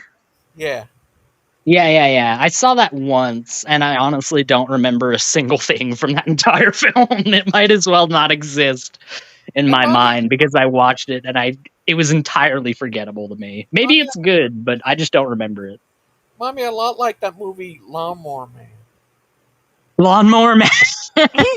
Yeah. You seen that? Best Stephen King short story, by the way. Just want to put that out there. The Lawnmower Man, far and away. Fun fact. Play Aiden in the movie of the internet. He's going to play you. Oh no. Play Aiden. In the movie. You know, I actually identify with Russell Crowe in a couple of ways. I really do. Because like I'm not a giant crybaby or anything like that, but he perceives, like I know based on my psychology that like he didn't perceive that interviewer as just like messing around. He thought that interviewer was like genuinely trying to make, because it came out pretty early after that movie came out that like his accent in it sucks. And it's not good, and it totally takes everybody out of the movie and distracts them. So Russell Crowe had that in his mind when the interviewer was like, "Oh, I might have detected a little bit of Irish in that accent." He wasn't thinking, "Oh, this guy's just trying to make banner and carry the interview along." He's like, "That guy's trying to say I'm a crappy actor. I got to stop him in his track." I get that. I can see that in myself, and I can appreciate that. Because I can read a little bit too much into what people say on occasion as well. Oh, really? What do you mean, really, deviant? What are you trying to say by that? What are you trying? Oh, really? So you're just trying to say that I just don't even know what I'm talking about now, huh? You're just, oh, Aiden's just too much of a dullard to even know what's going on in front of him. Let me just jangle this pair of keys in front of him. Come on, Aiden, pay attention. Nah, it was more oh, really? Because I've never done that. Hint, hint. Of course I have. Of course everyone have. Yeah, but some people are worse at it for it than other people are, and I'm definitely a bit more on the worse end of that spectrum. It's not from trauma. Shut up. I know who should play you in a movie, Aiden. Shia LaBeouf. I think that what's his name? Danny DeVito should play me. I think Danny DeVito would be a really good Aiden. Who should play Mark? That was unexpected. What? Oh, what? Are you trying to say that Danny DeVito wouldn't be a good Aiden Deviant? Is that what you're trying to say? Yes. Wow. Why? Why? What makes you say that? Because he's like half my length and twice my width. Hey, Deviant, that's fat shaming, Deviant. You can't be doing that, Deviant. It's either that or just pointing out that the two of you don't really like share the same physiology or facial features, or maybe you're right. You're right. Shaming. Okay, Harrison Ford. Mm-hmm. Harrison Ford would be that's Aiden. Oh, Aiden, what do you think of that? Well, he's a bit too old, so now I'm age shaming. I mean, whatever, kid. I mean, what about Dave Chappelle? I think unironically, Harrison Ford would make a good Chuck in a Father Charles movie. I think he'd play a good Chuck. Oh, what do you think of Dustin Buck last night? Is he mad at me now? Because he was saying that a bunch of people were like talking crap about him. I have no idea. And he's like mad at a whole bunch of people. And I don't know if I'm one of them because I don't think I've talked any crap about Dustin or anything like that, but I wouldn't be surprised if I got caught up in that crossfire. Chris Tucker would make a good Aiden. Harris Ford knows. Tucker Carlson? Yeah. Yeah, that'd be a good Aiden. No. What about Chris Tucker? About Garbage Baby is too tall to play Aiden? I think Morgan Freeman would do a really good Aiden, honestly. I think that would be a good Aiden portrayal. Gerber Baby. Oh, Gerber Baby. Are you a Gerber Baby, Aiden? What is the Gerber Baby? I don't know. This. Is that like the knife brand? What do you think of that?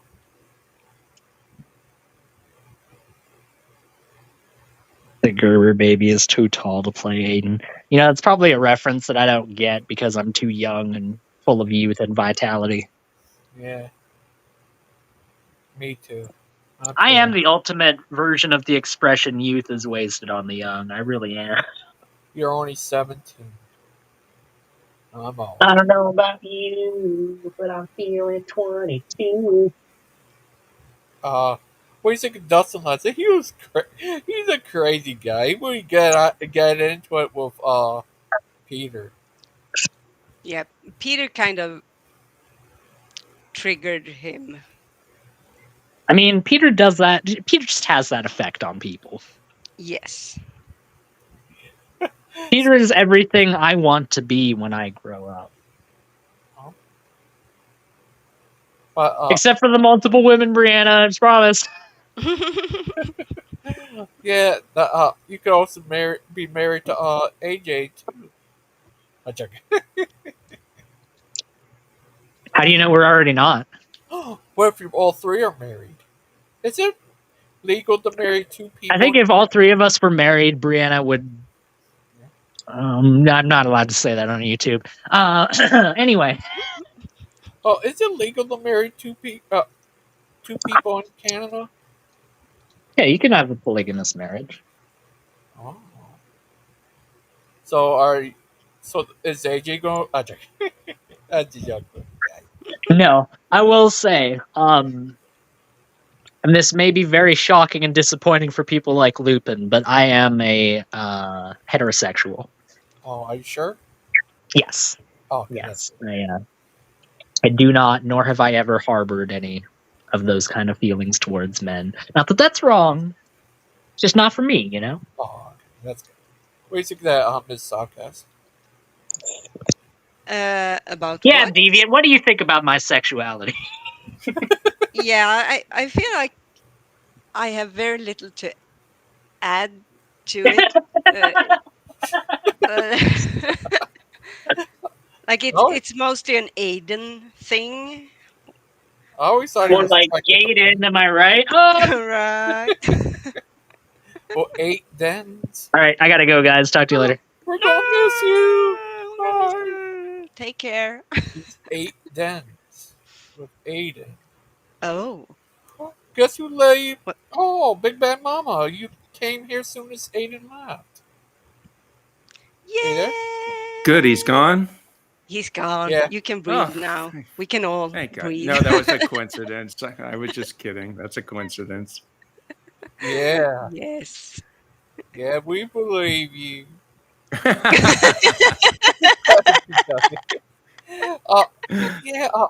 Last night was crazy. Aiden Dustin movie got into it with Peter. Oh, yeah. I mean, they were just talking over each other. Nobody could understand what was being said. So it was a very unproductive conversation and listening experience. It was crazy. Crazy like these guys. It was so funny. But that was nice of Deviant to apologize to Dustin. I apologized to him several months ago, but he still seems to hold some sort of a grudge, and he talks behind people's backs all the time, so he needs to like get a thicker skin, I think, too. But that was nice. And Deviant, that email you sent me was the sweetest thing. That really lifted my spirits. Thank you for that. Of course, I'm glad to hear that. Yeah, that was like Misaka's the nicest thing. Adorable person with a heart of gold. Right. Oh, thank you. Thank you so much. That's very sweet. With Soot Kettle too. He's a good guy, a good person too. Yes, he is. Definitely. Oh, and Big Bad Mama. Yeah, Mark would actually calm stuff down. Yeah, he's good at that. Yeah. I still don't think it was a productive I still didn't get anything out of that discussion. I'm sorry. Yeah, I agree. Dustin's just a funny guy. I like Dustin. It was. I mean, Mark Reed calmed everybody down and stuff, but then I'm like, what are these guys talking about? I don't know. Me either. I never knew what they're It could have just been me. I might not have been in the mood for that, but me too. I wasn't sure what they're talking about either, but something about gravity. I don't know. But we think of that. Steven said that lion guy of the Egyptians with the face of human was created by the grandson of Noah. Okay, now what? Say that one more time. I think it was created. Well, they put. Yeah, I think it was created by the grandson of Noah. What was created by the grandson of Noah? You know that the Sphinx. Yeah, the Sphinx. Oh, yeah. That's. I've heard that. That's. Yeah, I believe him. Yeah, me too. Deviant's completely changed her opinion about Egypt based on Stephen Boland's history. All her education and field experience has gone out the window because of a YouTube video on Proverbs Guy. The seventh. What? The seventh. The seventh? Yeah, they're gonna have the video about what's the word? The Ark versus the versus Gilgamesh. Gilgamesh. Yeah. And they are going to get into that. The Egyptians. They're going to claim that the Babylonians or the Sumerians wrote Gilgamesh, right? Initially. I'm not sure. Is that right, Deviant? Sorry, what the Sumerians wrote the Epic of Gilgamesh? Yes. Yeah, so they're going to claim that the Sumerians wrote it first, but they got it wrong. And then it wasn't until Moses wrote it down after them that he got the right version down on paper. I've heard that argument before, which is just, anybody with half a brain knows that's crap. Yeah, and I mean, if that was the case, why isn't there a story in the Bible about God coming down to some Sumerian half-wit and they got it wrong, which only angered God even more, and then he finally found Noah and like, oh, here's a guy who can at least build a boat. I mean, it doesn't hold water. Neither did the Ark, for that matter. Right.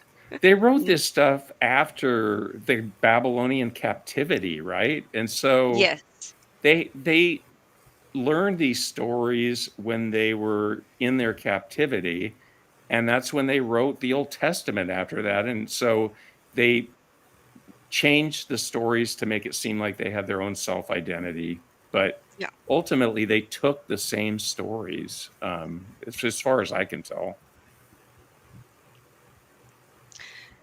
Yeah, I mean, and it's quite what's the word? It follows the same pattern as we see with other foundation myths. Right.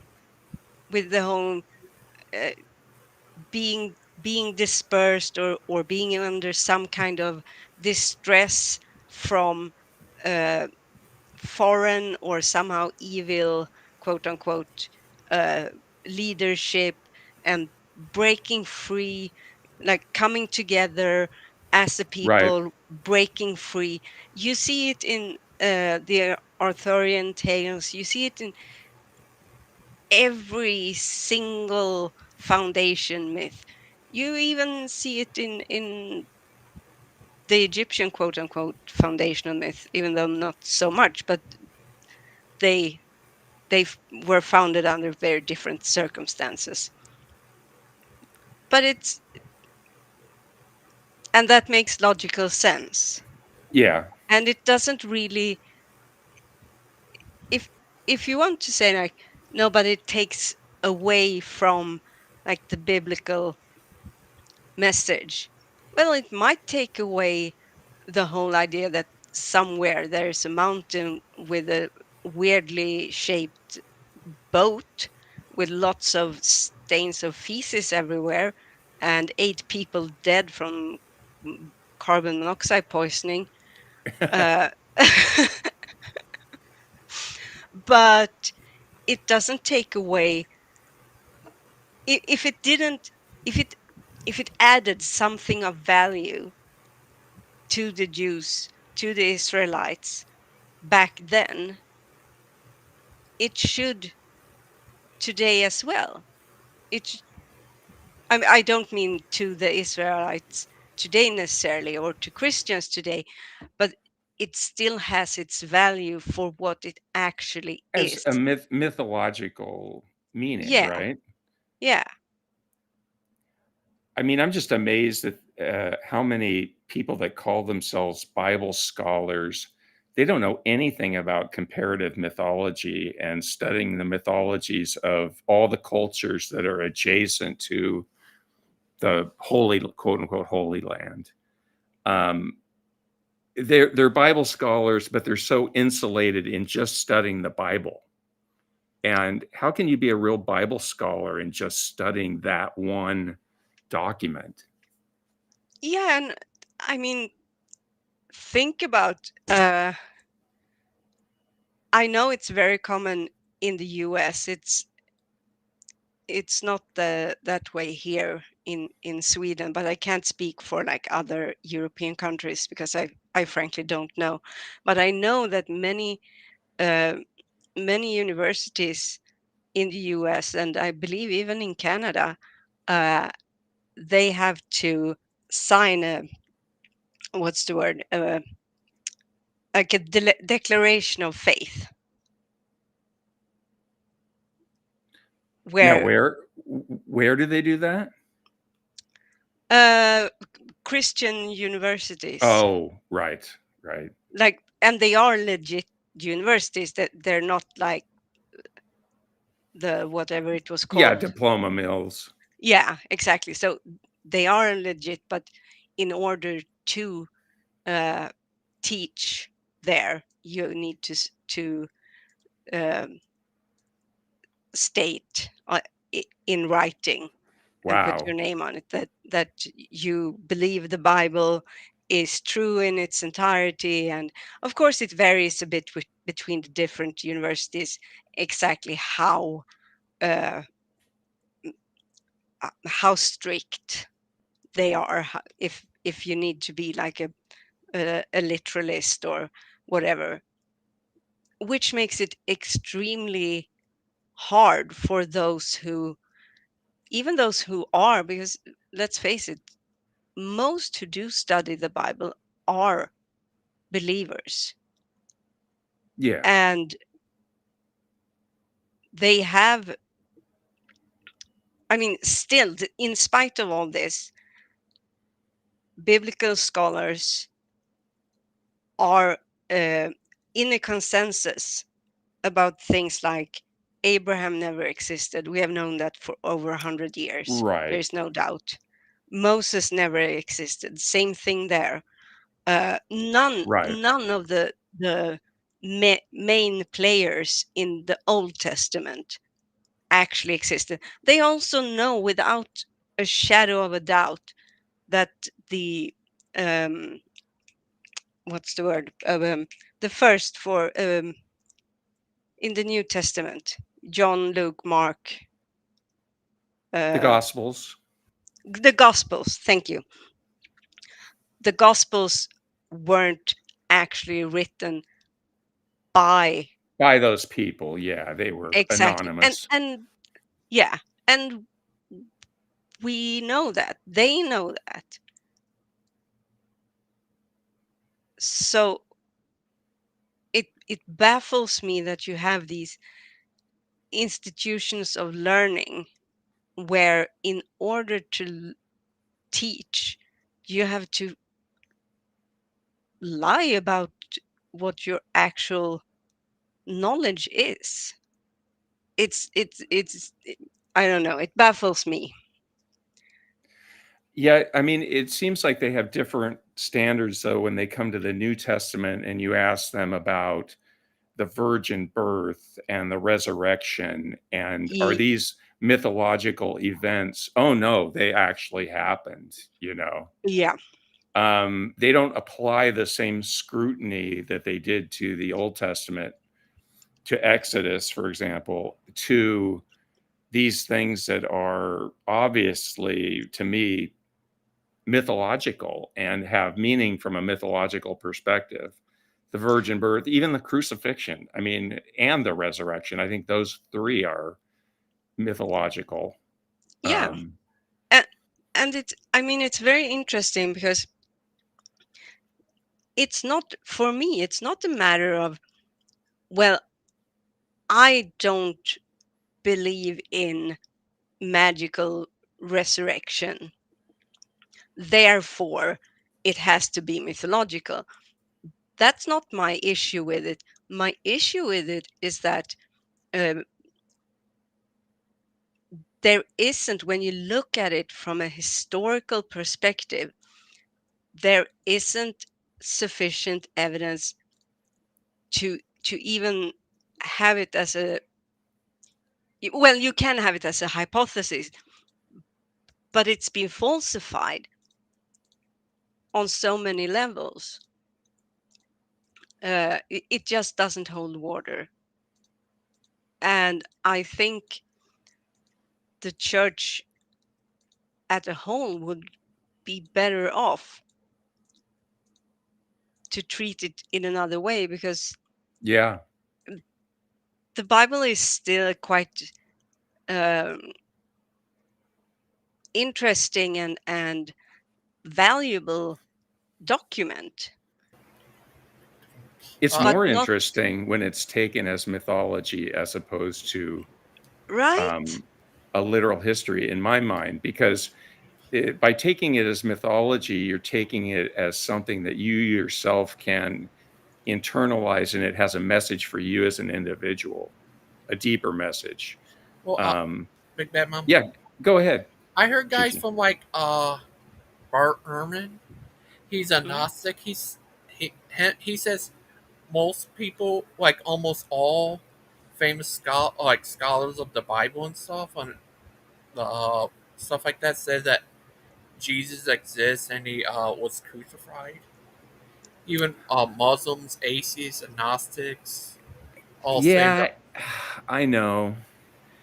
And yet, you know, the case, there's people can make the case that Jesus never existed. I mean, there are no accounts of Jesus during his lifetime. All these things were written decades and decades later, and it seems to me they were written to purposefully fulfill Old Testament prophecies and make this character of Jesus appear like the new Moses, or if he did exist, he was just a human, like a rabbi or something. So I don't, I mean, there could have been a man that was crucified, but I can see the mythological symbolism in it as well. And I just think it fits with the crucifixion and the resurrection. So I don't really buy that. But anyway, that's just my opinion on it. That I heard from Bart Ehrman. You ever heard of him? I have heard of him, yeah. Yeah, he's like the top scholar, I guess. Uh, he became a Gnostic or something. Have you heard of him, Miss Outcast? I'm well, I wouldn't say very familiar, but I know him. I know of him. I don't know him. Yeah. I think a lot of I mean, as Deviant was saying, a lot of Bible scholars are Christian, and so of course they're going to buy that story from the get-go because it's been drilled into them from childhood.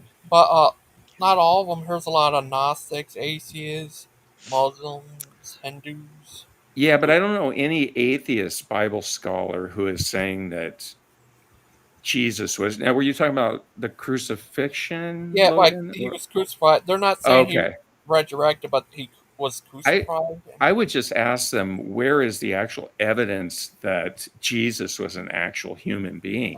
I just don't see it. But That's what I remember hearing. They said that other people outside the Bible wrote about him. What is his name? a lot later, though, I mean, Josephus, Tacitus, Pliny, they all wrote about either Christians or a character named Jesus. But this is like, and I forget, 50 years or more after he supposedly lived. And it seems to me if he was doing these miracles during his lifetime, that these things would have been documented by multiple Roman historians that were around at the time. Yeah, but I think that's why I heard. They said a lot of people back then were talking about people doing miracles. I think that's what I remember hearing. Is that true? Yeah, probably. And I'm just saying my opinion on the Oh, I know. matter. I'm just telling you what I heard from guys like Brian, Bart Ehrman, and other people. I heard even Right. Skyler. He said he read stuff. Well, there's a source that we can trust. Yeah, but he hate Christianity and stuff. But even he said he read stuff that even enemies of Jesus wrote about him, about his miracles. And this guy's not a type of guy who would be for that. I guess he really hates Christianity. Well, Schuyler did not think that Jesus was God, as I recall. He just thought he was a human being. Yeah. If I recall. Christianity. That he hates everything. This something about Schuyler he doesn't like. He just hates. Right. That Schuyler guy. He's a crazy guy. Like he seems like he doesn't like anything. He just hates everything. I trust Schuyler's opinion about as much as I trust Christian Pike's. Oh, there's Christian in the. I'm sorry, Christian. Oh, I mean. You better backtrack good now, Oh, here comes Mark. Oh, here's Sorry, a video Mark. about Isaac. Need at this point to deny what we're saying is true is completely delusional. So they need to basically, if they're honest with themselves, they need to go, I don't care about beating your wife and beating your kids. I don't think that's wrong. They can take the Pastor Shelley approach and go, hey, but I got guys who beat their wives too. No big deal. They can take that position. I can at least accept that position of just, hey, man, I beat my wife too. No problem. Like he's got one of his members who I told a couple years back about this. Well, that guy got arrested for beating his wife too and stuff. So yeah, obviously I'm sure that guy's going to defend my dad, and other people like him who are also wife beaters will defend him, because it's probably a decent percentage of his fans are at least abusive on some level to their spouses, which is why they're unbothered by this. Any of his good church members, I mean, at this point, to deny what we're saying is true is delusional. So they have to just accept that's true and either decide if they are okay with that or not. If they're okay with that, great. You're a horrible person too. You're filth. I want nothing to do with you if you're okay with abuse towards women and children. Because I'm not a weak person like my dad. My dad's church members need at this point to deny what we're saying. What do you think of that? I mean, I agree with that, all the stuff that he just said. I mean, I heard him say some other stuff that I was a little offended by, but yeah, I mean, I reported those two to Child Protective Services. So I made an official report on those two. So I've reported people to that too in the past. Steven Anderson and his wife.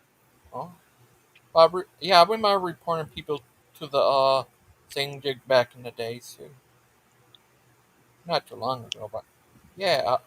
And I want to ask you, I would love to see you in a debate with Stephen Bowen. Ugh, it just Well, sounds horrible. well, a debate of, Miss Like, what do Outcast. I get? What do I get out of it, really? Uh, I mean, I don't know. I'm asking myself this question, gangster, not you. It's like, what good does that do me having a debate with these guys? I mean, I already know, you know, for example, evolution is just a fact. There's no, it's known globally that it's a fact.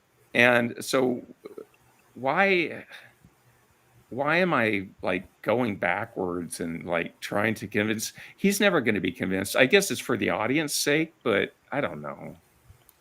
Well, I know Miss Outcast was about to debate him until Bruce talked about hours and like got in an argument with Steven for like probably about 2 or 5 hours. Remember that, Miss Outcast?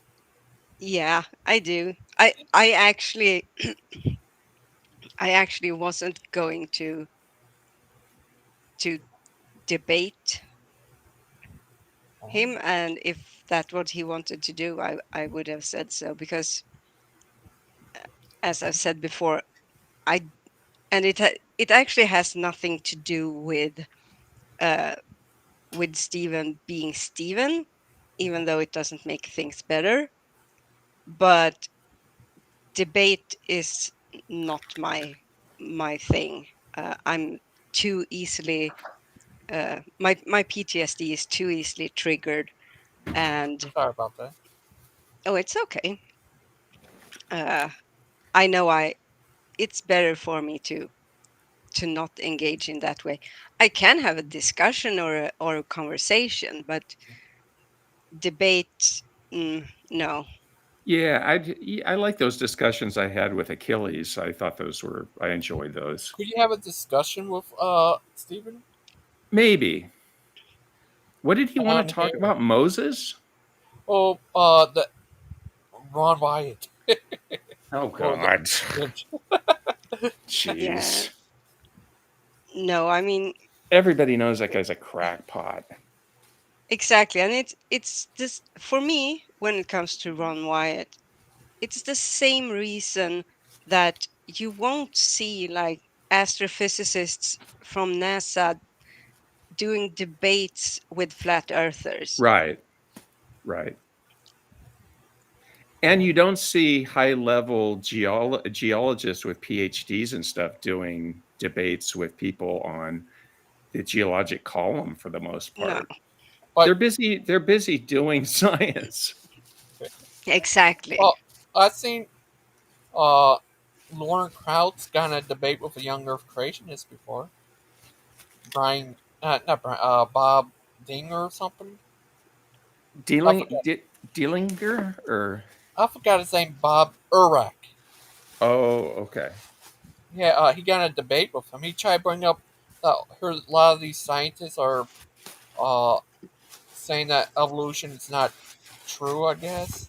Well, I forgot to sign the thing, Jiggy, and he says, and Lauren Counts told him that in science, truth isn't up for a popular vote. And he tried to Right. bring up authorities. He said there's no authorities in science. It's about your evidence. He said to Brian to Bob guy.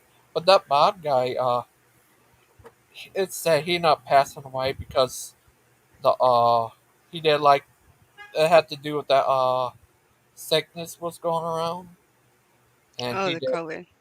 Yeah, he didn't want He was an anti-masker that died, probably. yeah, Oh. That yeah, happened a lot, actually. he ended up passing away, and I heard, yeah, it was crazy. I heard this other lady, uh, Mark told me about it just like yesterday. She said she got taken uh tons of shots of it, and passed away on the falling down, passing away on the stage. It was weird. She took shots Hmm. and she still passed away. It was weird. Well, the shots did not prevent people from not getting COVID. They got it, and they got their symptoms were lessened by, Yeah. but You ever get it didn't the prevent Johnson them from and getting. Johnson? So if you already had if you already had, say, asthma or something like that, then and you got that on top of it, even if you were, I don't know what words we can say on here or not, so I probably just shouldn't say anything about it. Oh, sorry. My food just arrived, so I'll be back in about 5 minutes. Don't leave Okay. us. We're gonna We will miss miss you you. in 5 minutes. It'll be like 5 centuries.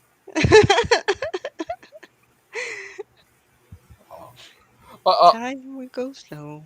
Look what Brother Pike said. It says limited holds that $20 Aiden Brendan Cole. Boy. What does that mean? Do you not speak Brother Pike? No. I don't. Do you? I don't know. Oh, he wants a link. Okay.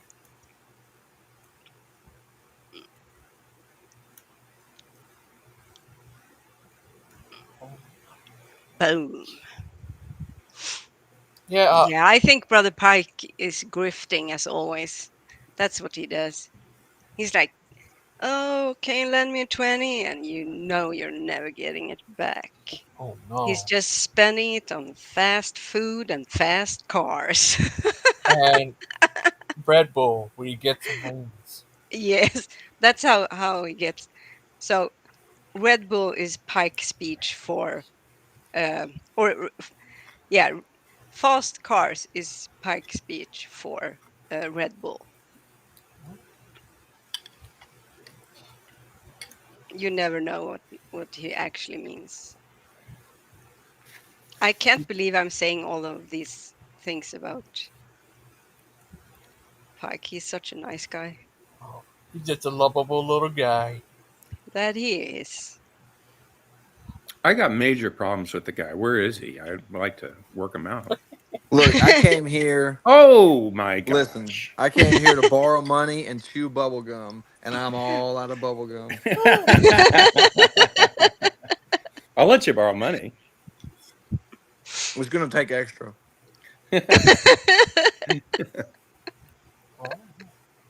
You serious? Yeah, it's just I figured all these other mega guys on TV are making all this big money, and I was like, man, how do I get in on that? Yeah, why aren't you doing the Joel Osteen route? No, I really need to be for real. You need a I got bills to pay. I really think you could do it if you This private jet's not going to buy out a little bit. Well, Kenneth Copeland said it best. I have to have a private jet because I can't fly coach because it's like a big tube full of demons. Yeah. I mean, it really is. If you ever flew coach, he's telling the truth.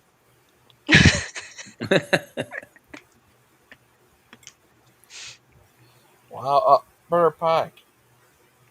Yes. Sound like you're out of money too. Well, I was born out of money. Brother Mark says.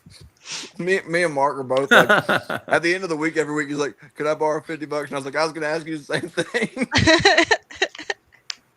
What if he asked you to borrow $50,000? I would borrow money just to loan Mark money. Oh, okay. Oh, what if he won $1,000 a week for life? That's how much I need. What if he won $10,000 a week for life? That's how much I want. What would you do, Miss Outcast? Well, I would pay my rent and my bills, and what about? I would probably take everyone I know and fly around world with me. Oh, that's nice. What about Big Bad Mama? What would you do? Probably hookers and drugs. Yeah.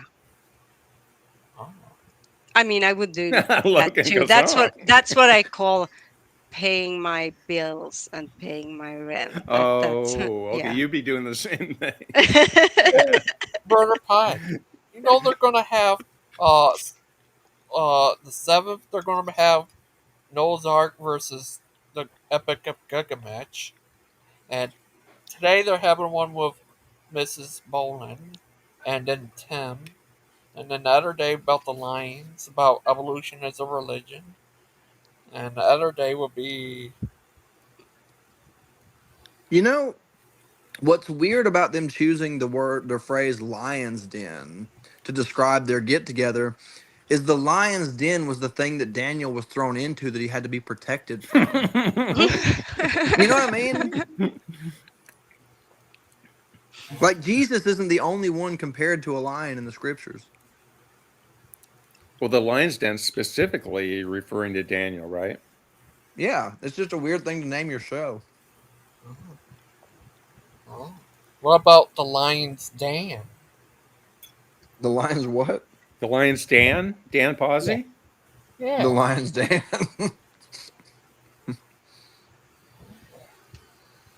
Yeah, I just thought it was weird because it's almost like you're saying that you're the bad guy. Oh. Oh yeah, a quick intermission for a public announcement. As it turns out, Aiden freaking Linden of Canada, North America, will not be joining us on our trips around the world. No, he's not. Thank God. He just told me he's a doo-doo head. And therefore he cannot. So You know what the real reason was? nah. He had the money, but he spent it on old collectible Dune books off eBay auctions. Dune figurines. We all thought that was a joke? No.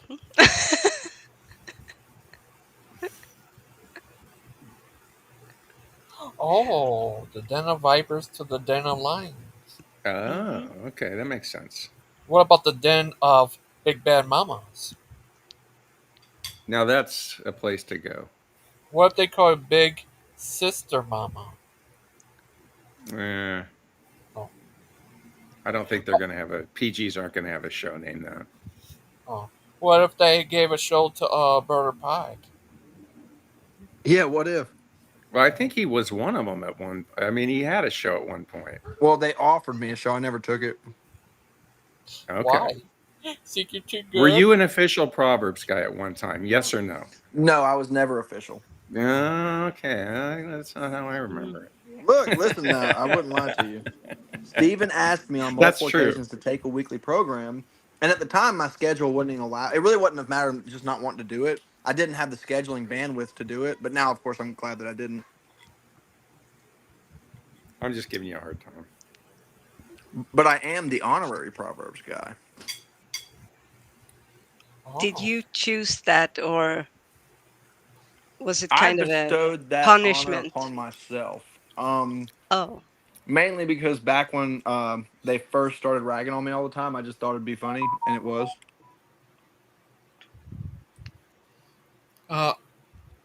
Big Bad Mama, did I heard? Oh, I think it might have been the other day that Lupin said call everyone liars, like Aiden and. Oh, that's nice. Big Bad Mama, is that true? Probably.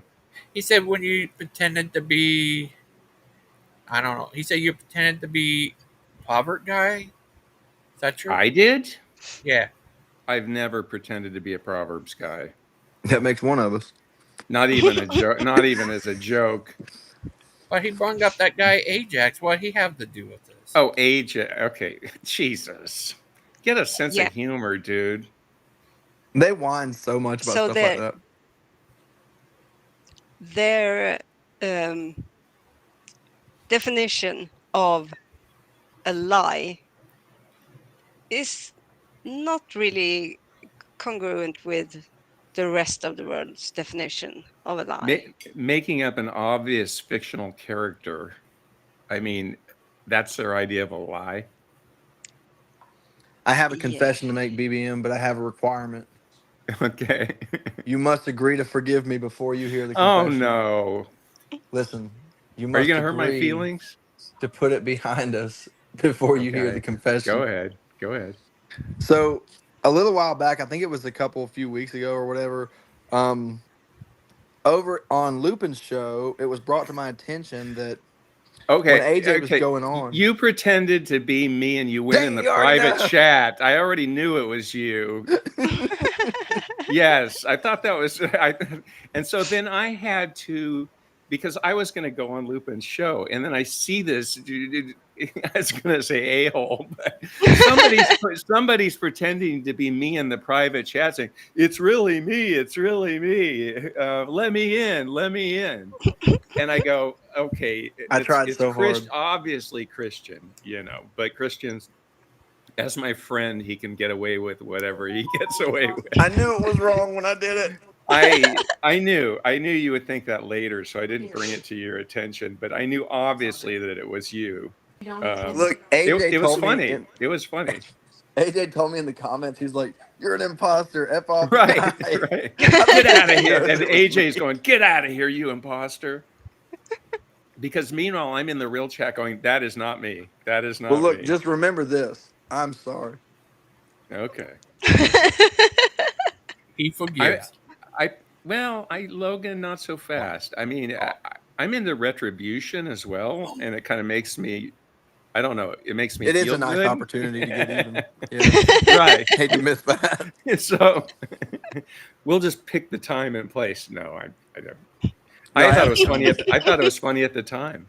I felt bad because I knew you would say you didn't want people impersonating people, but it was like so. It was opportune. Lupin's show. I mean, who cares? It was so opportune. Your only way to get on, basically. Yeah, see, that's a good way of looking at it. See, I like that. I mean, you're blocked from getting on that. Well, there's no channel there anymore for you to get on. So yeah, where's your $50 now, Lupin? He still have the wolf then. Is he streaming live from there? Yeah, I think so. At times. Okay. He had this one video when he was at the doctor's. He did That was pretty funny, actually. Made it with the Stooges song. So Lion's Den wasn't bad enough. Now it's the Wolf Den. Yeah. He's been that for a long time. That was join our Christian show, The Serpents. But that channel is a breach of their user agreement, just saying. Which one? Oh, yeah, you're right. You're right. You're not supposed to have another channel where you just kind of go over to it once your channel's down.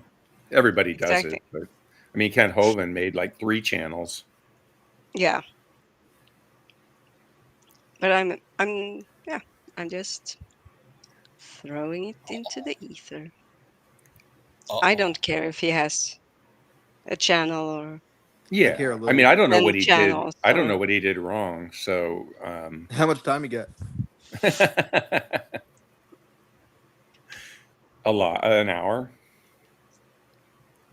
Well, every time that he came on camera with no shirt on, he did the world wrong. Every time that he jumped into the pool, he displaced the water. There's a few things that he could button up. His lip. Yeah.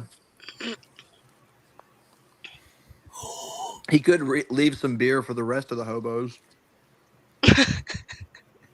Now that's asking too much. Oh, thanks to you.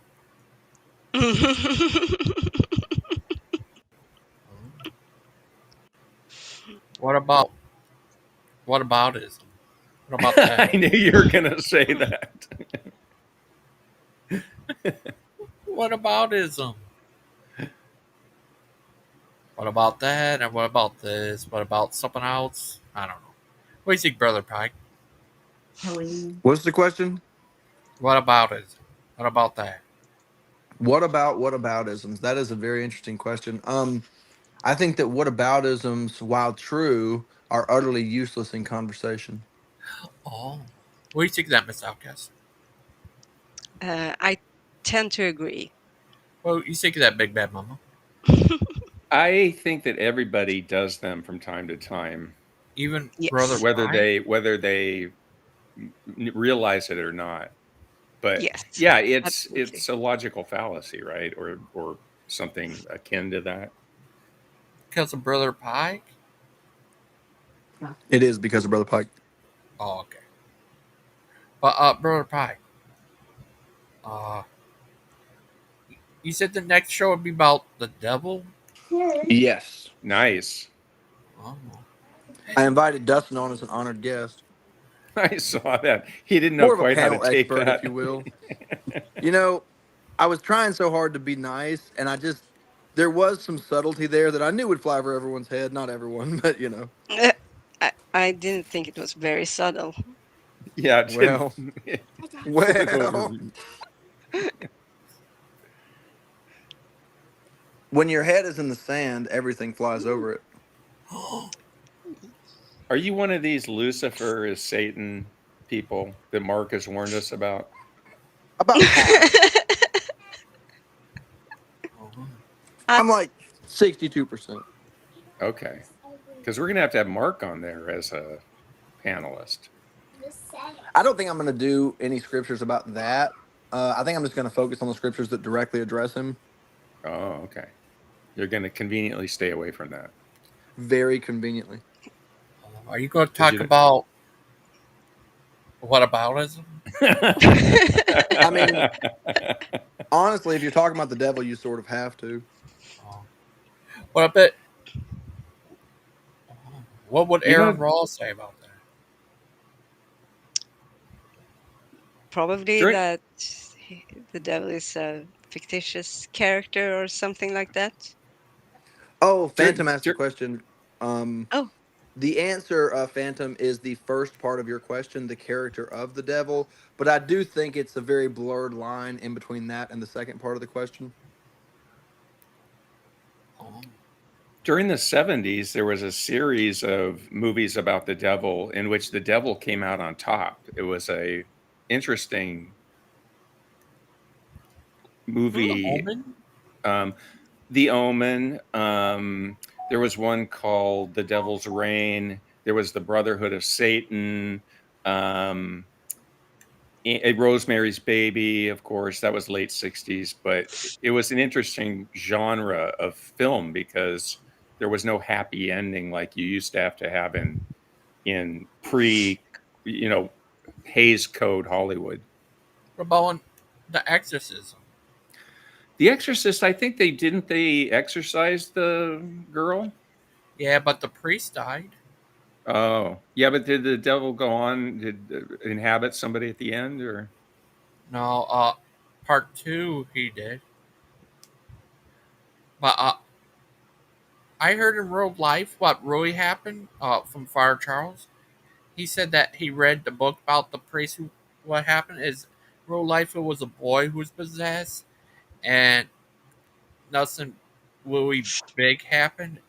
They came in there, did the exorcism. I'm not sure did they throw up or anything, but her scratches coming on them, all kinds of stuff. And then, I'm not sure. And then no one died, and it was done. That's it. I'm pretty convinced Father Charles is possessed at this point. With He the said he spirit of loved Elvis. reading that book. He loved the exorcism, that and the movie. He did like part 2. Yeah, what do you think of that? Did you see Probably part 3? because if he. What? Go ahead, Evie.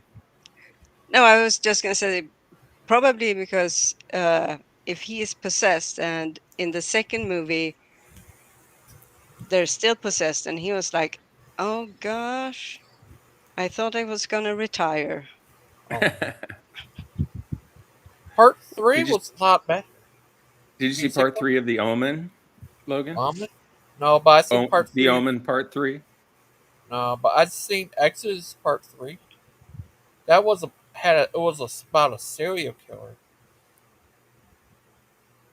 Is that weird? The Did you say the Exodus? Exorcist. Exorcist. Oh, oh. The Exodus Part 3. Yeah, I was gonna like that's news to me. Oh, Burr Pike. Would you like if they made an Exodus Part 2? Say again? Would you like if they made an Exodus Part 2? The Exodus Return of Part 2? Moses? Yeah. What was Exodus Part 1?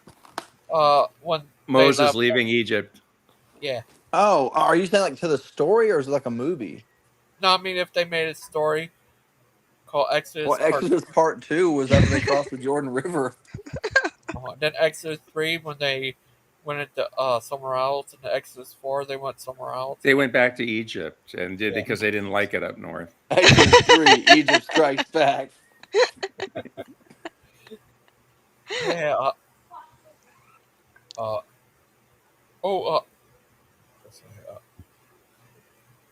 What do you do if you went back in time and met Moses? What would you do, Brother Pike? Yeah. I'm sorry, Logan, what'd you say?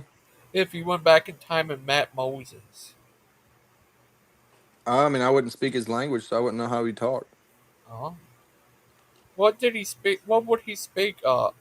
Big Bad Mama? I don't even know if we know what he would have spoke. Hebrew. Some precursor to ancient Hebrew. He spoke the Canaanite language. Yeah, maybe something like Canaanite. Oh, does Well, that have anything? Oh, right. He should have been speaking ancient Egyptian. Oh, that's true. That's true. That's a good point. Canaanites. Is that what gave birth to the guy named Kane from WWE? No. No, I found out the Canaanites, their descendants are Lebanese. They found out by DNA tests. Does that Well, I actually think their descendants were the ancient Hebrews, weren't they? Them too, both of them. Yeah. I heard. Is that true? What do you think, Brother Pike? Wait, I had to walk outside. What'd you say? I heard that Canaanites are like their descendants are the Jews and the Lebanese. Oh, I really don't know, Logan, to be honest with you. What do you think that, Miss Outcast? I have no idea, actually. It's out of my purview. That guy, Isaac, did he name his son Jacob? Hey, I think we have the singer from My Chemical Romance in the chat. Oh.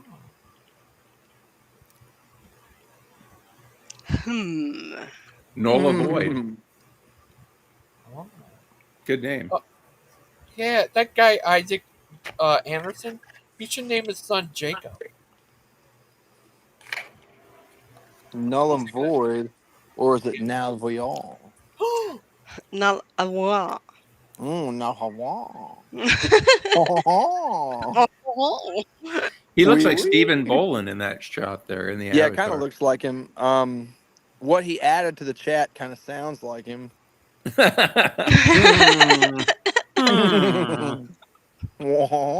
Pike, so I did ask Steven if he would debate you. He said no. It doesn't seem to be wrong. What happened between you two? You two used to be best buddies. The only thing I can figure, Logan, is that he was in love with me and I was already married. Oh. I did a video about when he went to Scotland. Steven went to Scotland. They brought him back. Yeah. I can show you my short video about it. He went to it was a Scottish festival. Mark Reed's asking a question, gangster. Do you think Moses would have been good to go where? Surfing. With, I don't think the Red Sea had good waves. So If everybody had an ocean. I don't really think so either, actually.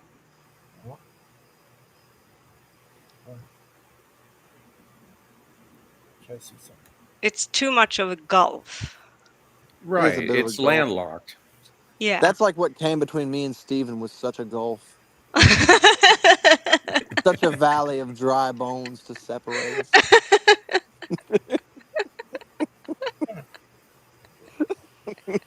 I both want to hear more and also never want to hear you speak about that again. Look, it's like when the devil's on your left shoulder, so you look to your right shoulder, but it's just another devil. Oh, that's true. Moses could have made the waves with the help of God. That's a good point, Mark.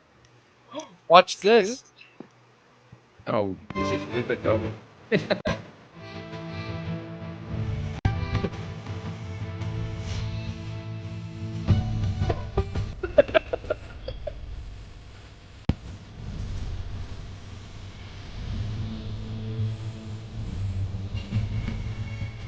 Is that Tim? Yeah. Roddy Piper. I like the music. Where'd you get that shot of Tim? One of his pictures. I put him on. You know Teme from South Park. That's why I would ask him if he wanted to. If it's okay, I call him Teme.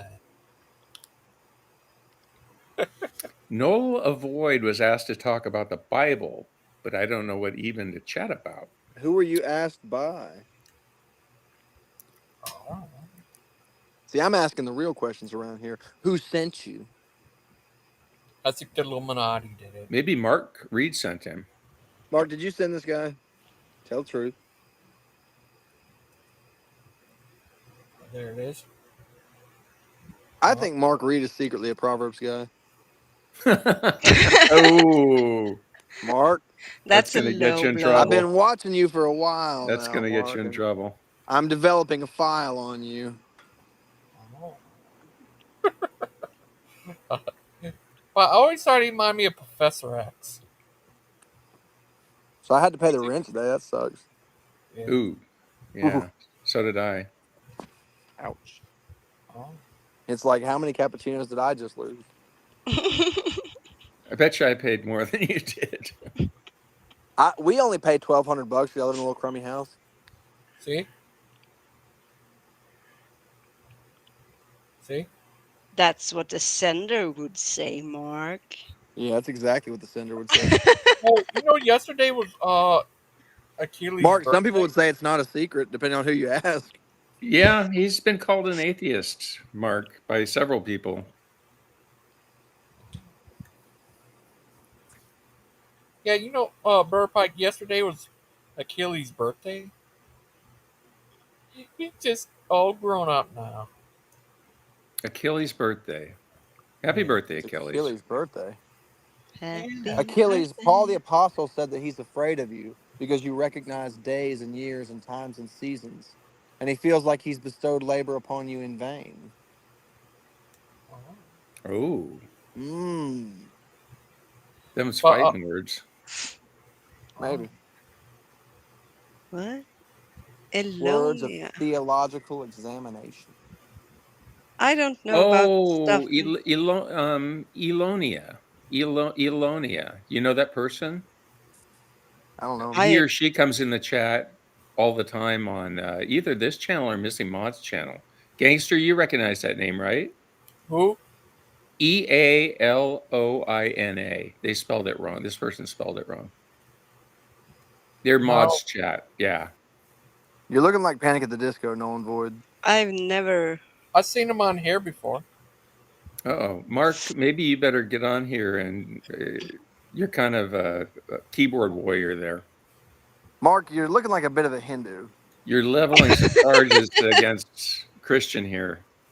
And you're You better getting go him, have a conversation you're getting with him Christian, riled up. Oh. But, Brother Pike, what do you think of Brett's buddy, J-Dub, getting arrested live on YouTube? It's so ridiculous, it's almost hard to believe. And I think he had converted to Islam. He was Jewish who converted. Of course he converted to Islam. He went to prison. I mean, before that, his wife was a Muslim. And is that true? Why'd he go to jail? I think it had to do with the He had a gun and he was drunk. Yeah, not registered. Oh, okay. Well, I mean, you got to Hello. follow the law. Hello. Hey, Mark. Well, Hi, Mark. praise Hello. Krishna. Mark Reed has arrived. Hello, hello. Hi, Look, Mark. nobody appreciated my Moses joke. Like, seriously, I gotta say. I thought it was I okay. I thought it was okay. I think Pike's an atheist because he didn't appreciate my Moses joke. It was okay. Okay, Mark Reed is a Proverbs guy. Yeah. It's now confirmed. We did Absolutely. confirm that. We didn't tell people. Now that we you guys confirmed argue it out. I'm actually Dan Posey in a mask. You know, it's obvious. I I had my suspicions. I didn't have any suspicions about that, but Oh, now okay. they're there. Mr. Reed, Dan Polsey? I don't know. Okay. He's just the first one that came to mind. You know, I've got an accent. Achilles has got an accent. Maybe it's like we're both the same person. Maybe. Hey, Panic, this goes here.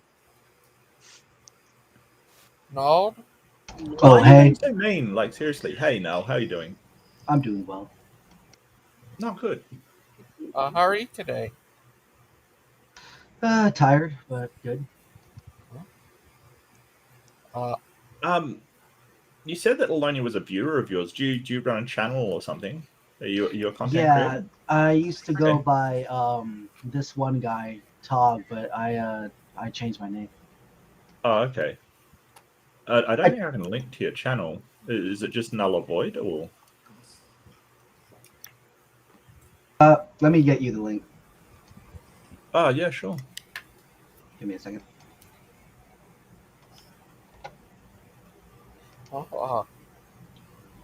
Let's see.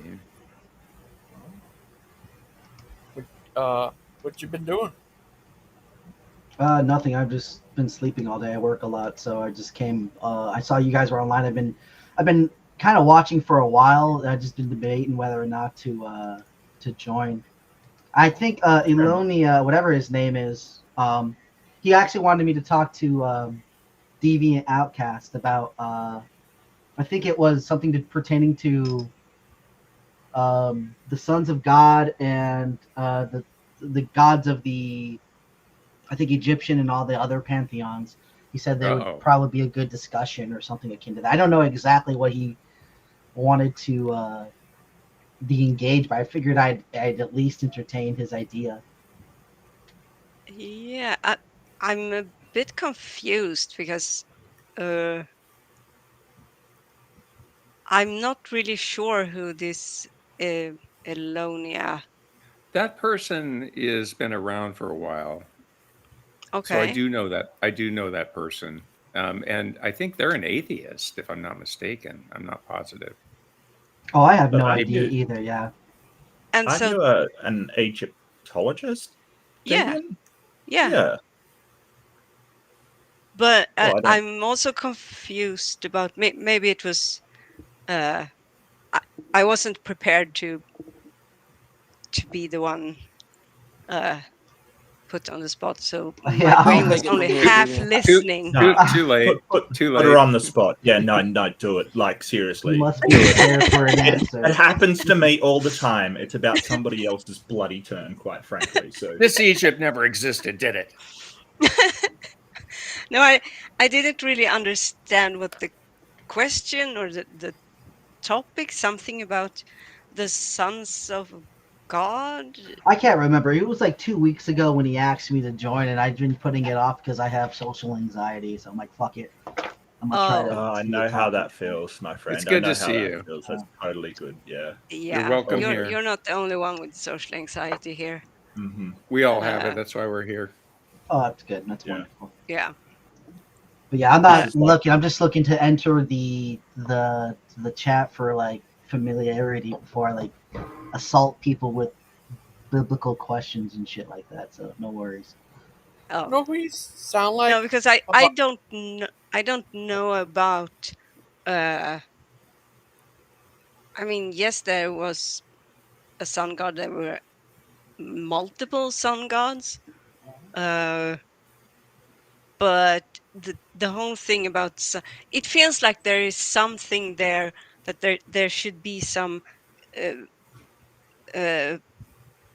claimed connection between like the Egyptian gods and Maybe I can help. Christianity. Are they talking about Horus and Osiris? Not Yeah, necessarily. none Like, of those are. Okay. The idea mostly is that you know how the sons of God from Genesis 2 were allotted the nations. So every given nation is given their own land and territory, so to speak. So like when you have the Greeks, the Greek eventually go into Egypt, and then it said that the Egyptian gods are by the Greek gods, but they're just Egyptian names for the gods. And likewise with the Roman gods as well. So you get like Minerva being Athena, things like that. And there's this. That's essentially where I'm at with the whole positions of sons of God, is that they're all actually sons of God, but leaving their authority. And that's kind of I think what he wanted me to discuss about. And I know that since you were an Egyptologist, I think it's because you're a scholar, and he's like, or known in that he wanted me to talk about it, but I have no idea. No, I don't remember sons of God being in Genesis 2. What passage is that? It's at the Tower of Babel, where God divides the nations. But that's man. Like men aren't the sons of God; they were created by God. At the Tower of Babel, there's an allotment going on between God's talking to his divine council, saying, "Let us go confuse the mankind because they're doing whatever." And so it's said that he's dividing the nations to his 72 sons or 70 sons, while leaving the portion of Israel, which isn't a nation at the moment because it doesn't exist yet. And then God chooses Israel out of nothing, essentially, just choosing it from Abraham out of Canaan. And so when Abraham comes out of go ahead. Yeah, no, but you're talking about men. The sons of God were the Nephilim. Yeah. No. I don't think the sons of God were. I think I go into the hybridization. So we find this type of talk within Mesopotamia, where the Apkallu, Enlil, I always forget which the top god when it comes to this story. Enlil is the top god, and he decides it's completely the same within the flood narrative. He decides that mankind's making too much of a noise, and he's tired of them, so he destroys all of mankind by sending a flood. The Apkallu come and they say, "Why should all this life go to waste?" and essentially make the Apkallu into the Anunnaki. Mm-hmm. And it's these seven Apkallu that go against the gods, and this is all the Mesopotamian religion. I don't know exactly which section, but yeah, they pretty much make the slaves out of the humanity. And then, while in the Bible you have God, sending the sin and cursing them while saving Noah. It's not necessarily the same story in the Babylon context, but those the children that you're calling the Nephilim, those aren't the son of gods. Those are the children of the Son of God. And yeah, that's what I mean. Like they were the children of the sons of God and human women. They were half human, half sons of God. But it distinguishes very clearly between the sons of God and human women. So humans definitely were not the sons of God. Precisely. Correct. That's what I'm saying. I'm saying that the offspring in which they had, those are the Nephilim, the demons at which we know because of their conjoined powers and whatnot. I say powers just because, again, it doesn't really say much about it, to be honest with you. From the biblical, not biblical, I'm sorry, from the Babylonian counterpoint to the Bible, it's likewise the same things. These humans were not supposed to continue living on, but the Apkallu decided to intervene so that waste not, want not, as I like to say. And it ends up being their downfall, where they end up getting cast out to like the underworld, just as we see within well, I'm a bit confused because because the Nephilim, the sons of God gave birth to the Nephilim, or the origin of the Nephilim. But that's different because you've mentioned the Tower of Babel. The Tower of Babel were definitely humans. They were the people. Like it uses the word relating to human people kind of thing in the Old Testament. Yeah, So the Tower I'm of not Babel is how the Bible explains the variety of languages. right. I don't think it But mentions sons of God in the Tower of Babel story. I would like no. to, if And, I'm and not interrupting all too much, I would like to quickly go back to Egypt. Sure. So the Egyptian gods were, if you look at like the oldest gods that we have evidence for them. I mean, of course, Egypt has the ancient Egypt had a 4,000-year history, 3,500 as being the oldest nation state on earth. So, and you mentioned the Greeks and like gods melting into and being appropriated and so forth, which absolutely happened. There are some very funny depictions of, for instance, Horus. He's looking like that's not the Greek, but the Roman. I think it's Mars. He looks like a Roman soldier. And we also know that Isis was very popular with both the Greek and the Romans.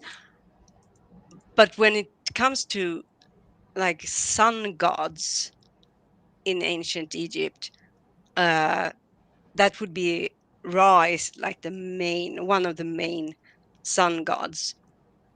That far predates the Israelite people, the Hebrews.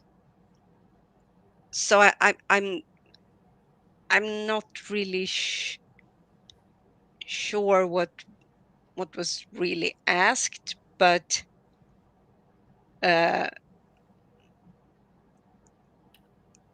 if there had, yeah, go ahead.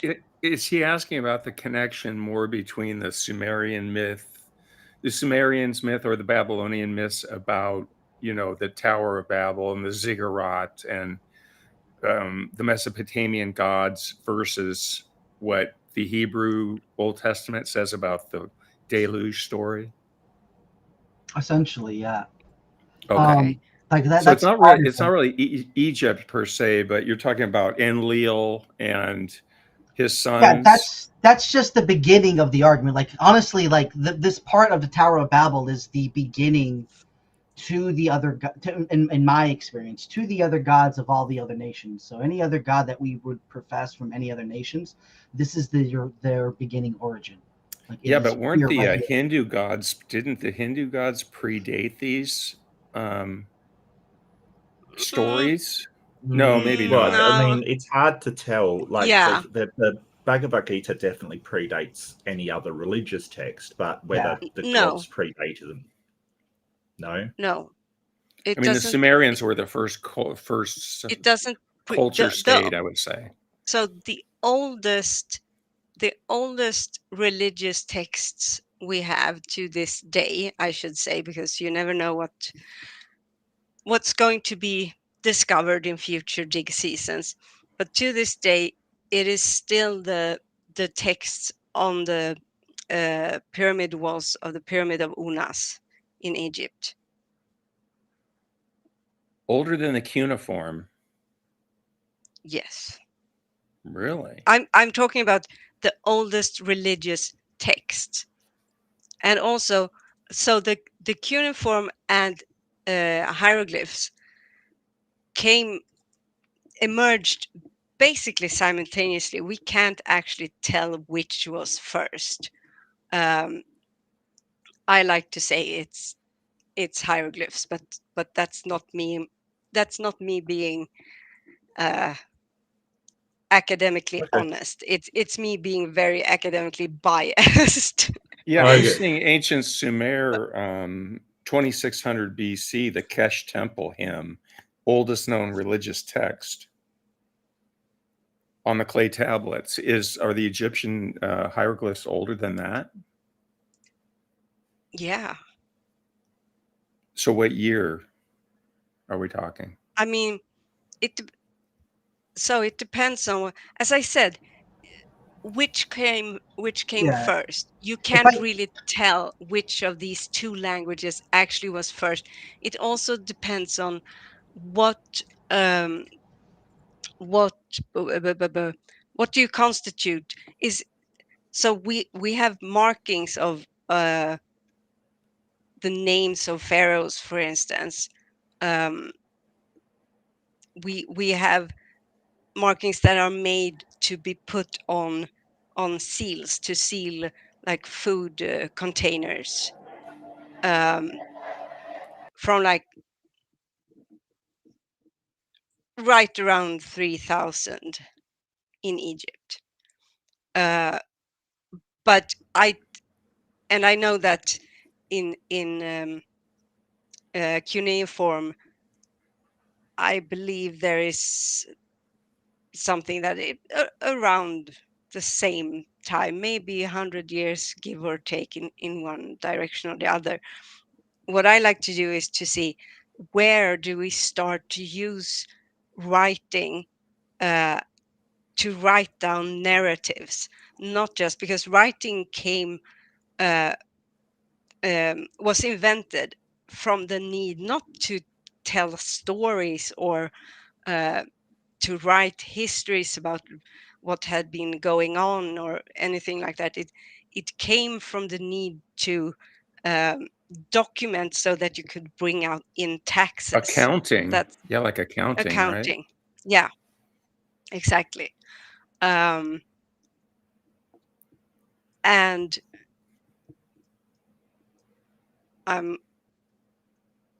let's see. Do.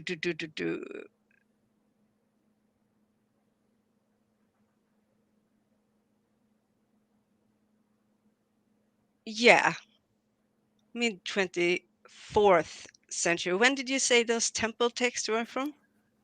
2600 BC. Oh, I did not know that. What was the temple?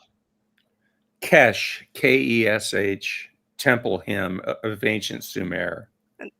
Kesh. SH.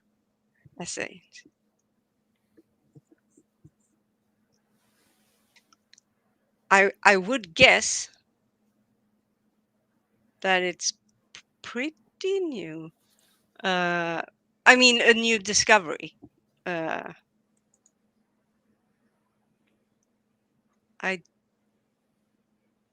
did not know. Temple hymn. The paper that I'm mentions gonna it's look into that. 2009. Yeah, the paper that mentions it's from 2009. Yeah. Which is, yeah. There you have one. What's the word? One downside of me having been out of order, not out of order. I have a question. Ansel said, "Who is in Null?" He's our new friend. Well, yeah, he's come to talk about some stuff. I got to dash people. I've got a friend in the debate that I got to support. But okay, yeah, Mark, sorry. good to see you, buddy. No, Good to see you, Mark. It's good to see you again too. Yeah. See you later. Good to see you. Take Bye. care. Take care.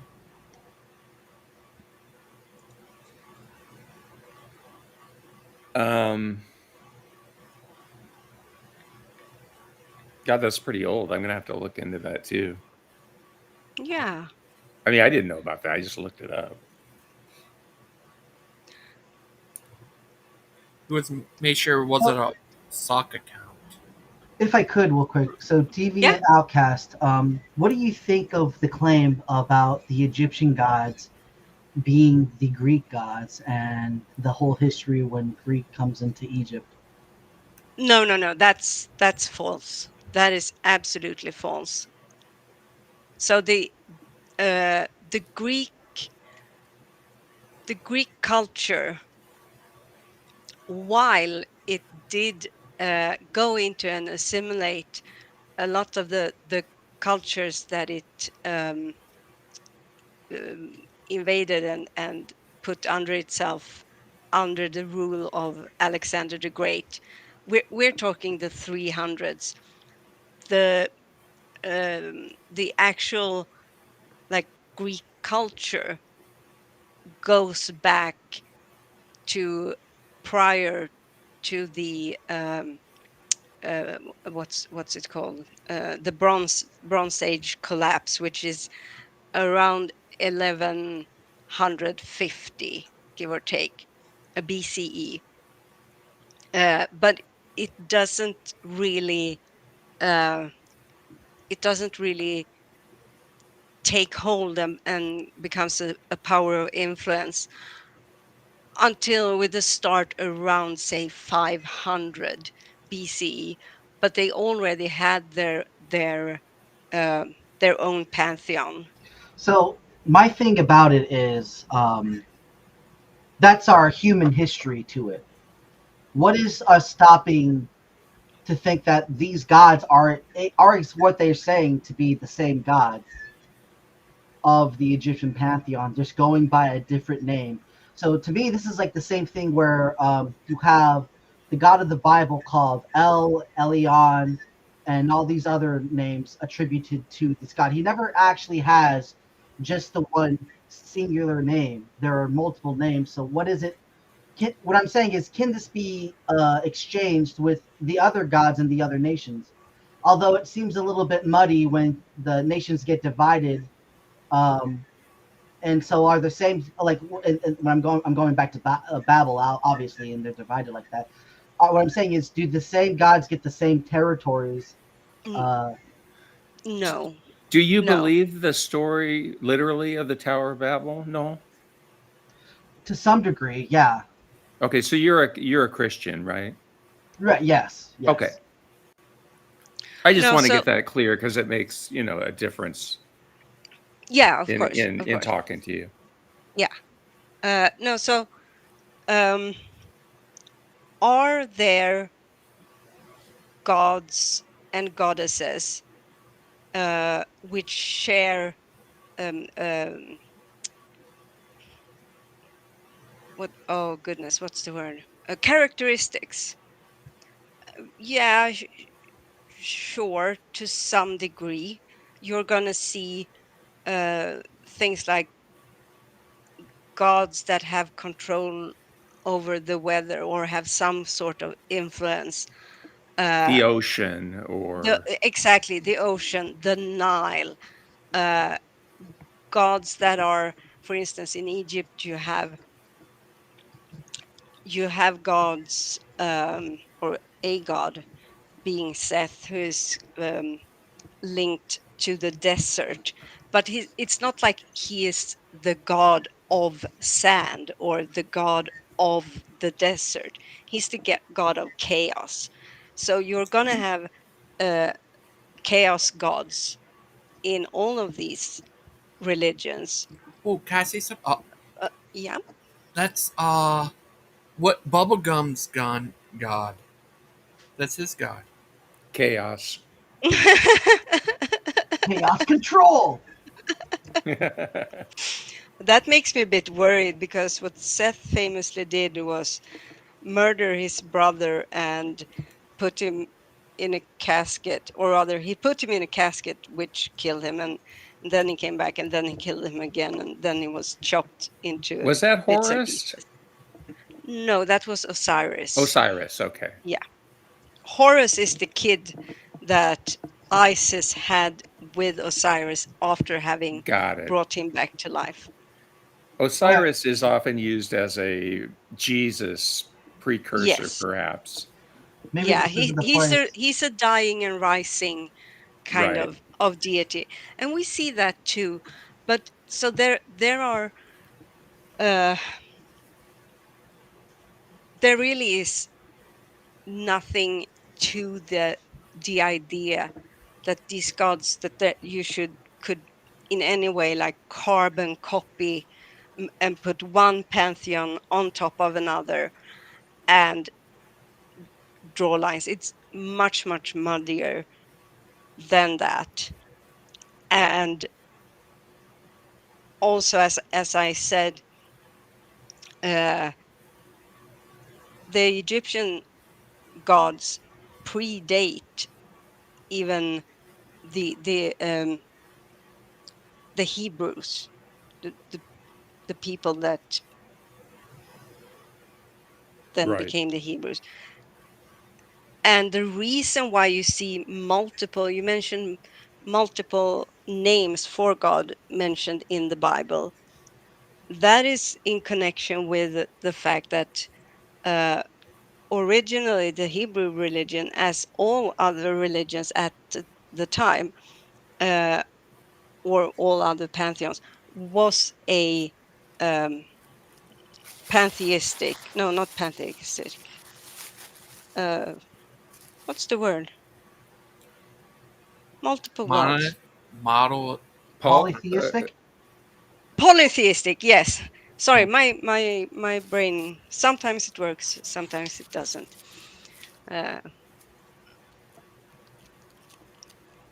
Yeah, it was a polytheistic religion. I mean, the powers of nature are the same all over the world, right? So you're just going to have different names for gods for different powers of the natural world that they encounter in where they live, right?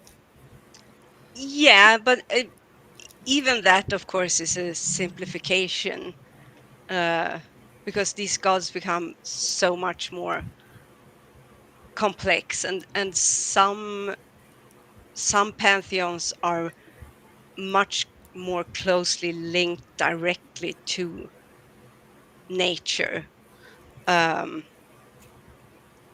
where the gods, it really is like the god of mountains. You don't see that in the Egyptian pantheon.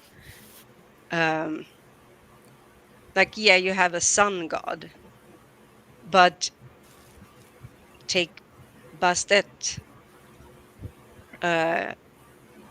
She's a cat goddess, and her domain is the home,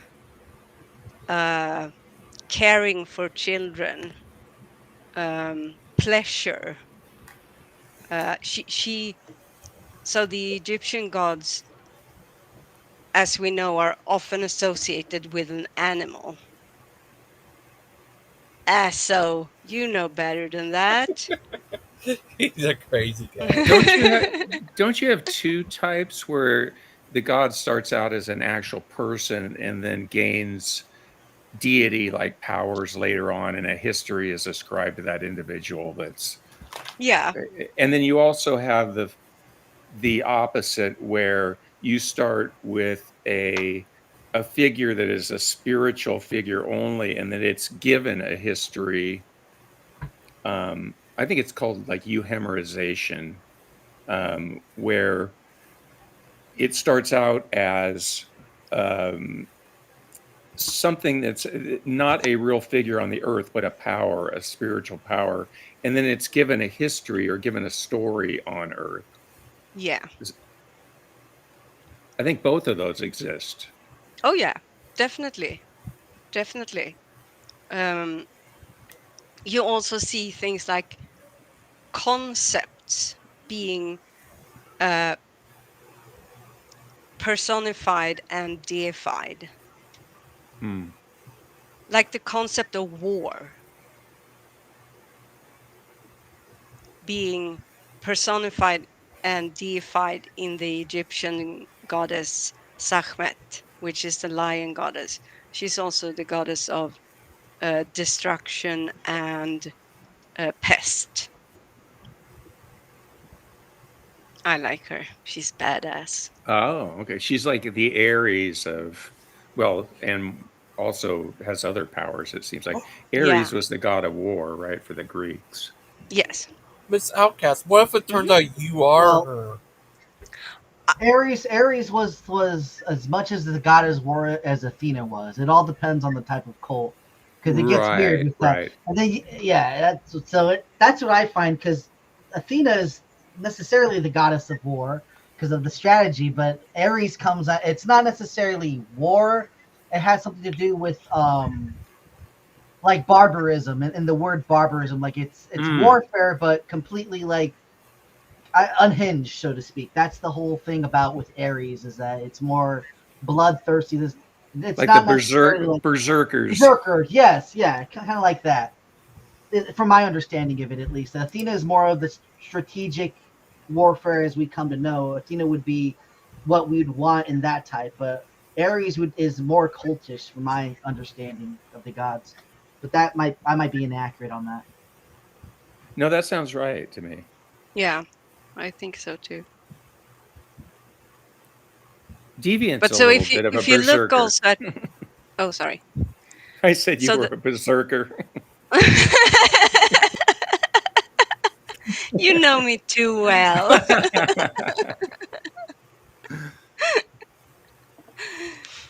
Sorry, but go so on. yeah, the Greek gods. I mean, if you look at the Greek and the Roman pantheon, what you see there is definitely like the Romans just copy paste and gave them their own name. Basically, they have a couple that maybe more special to them than, but to me, I see no significant difference between the two, Right. other than the names. Oh, I But have if Mhm. was Achilles one of the Greek gods? No, he was a Achilles' demigod. Achilles' mom was a demigod. No, Achilles was a demigod. His Well, he mom was was too, but mortal. he got it from his mom's side. Or was it Peleus? No, his mom was human and his dad was Are you Zeus. sure? Yes. Okay, I'm gonna look this up.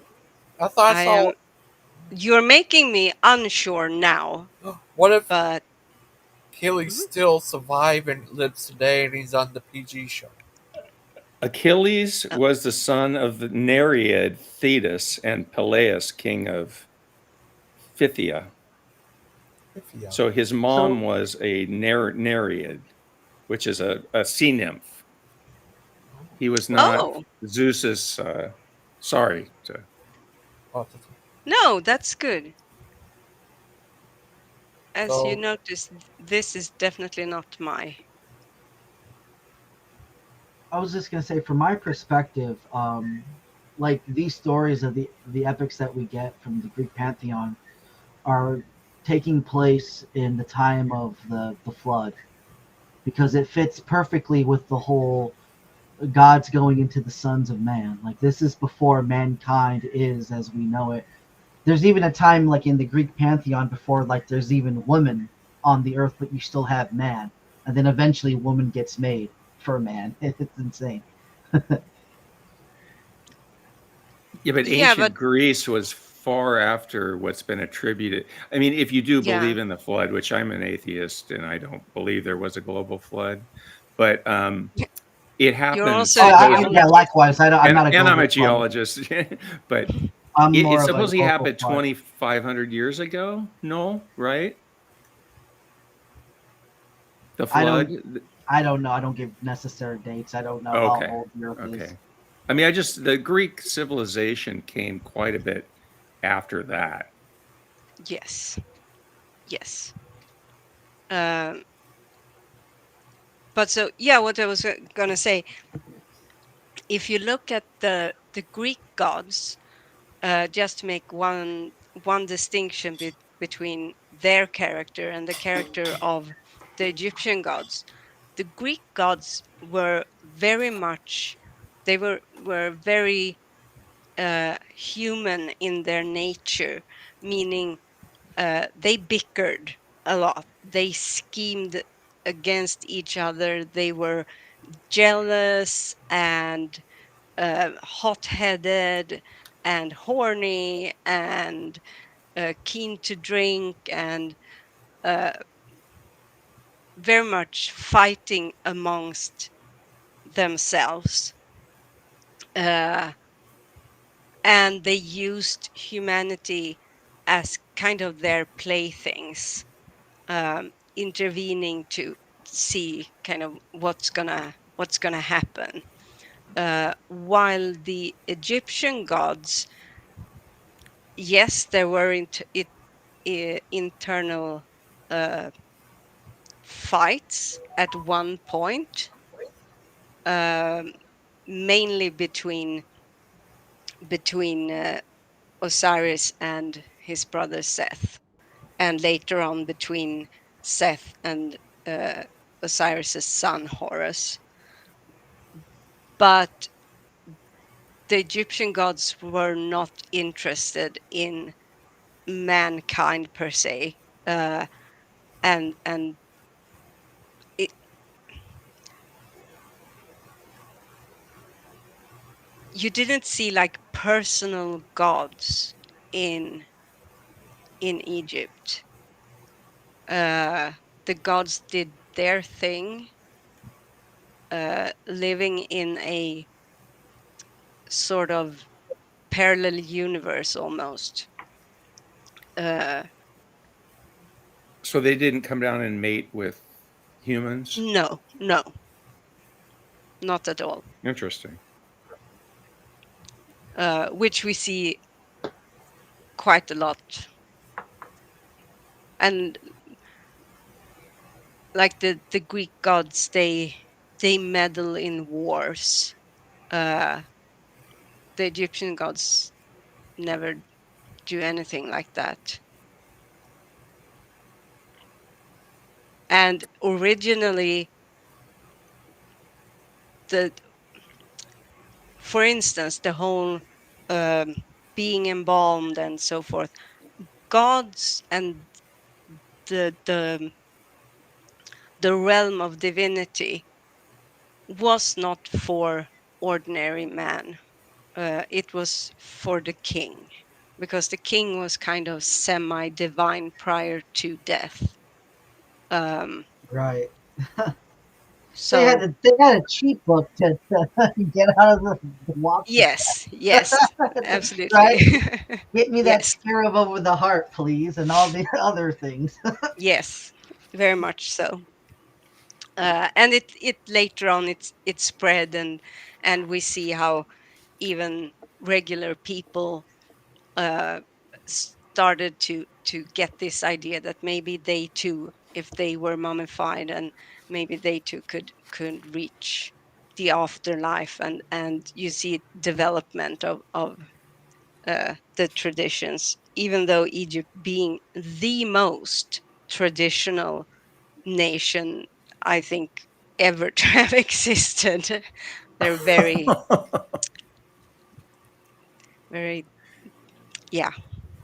rigid, you could say. Yeah, one of my Very biggest fascinations extremely conservative. has always Extremely been, conservative. so I've been a little bit big on that. Yeah.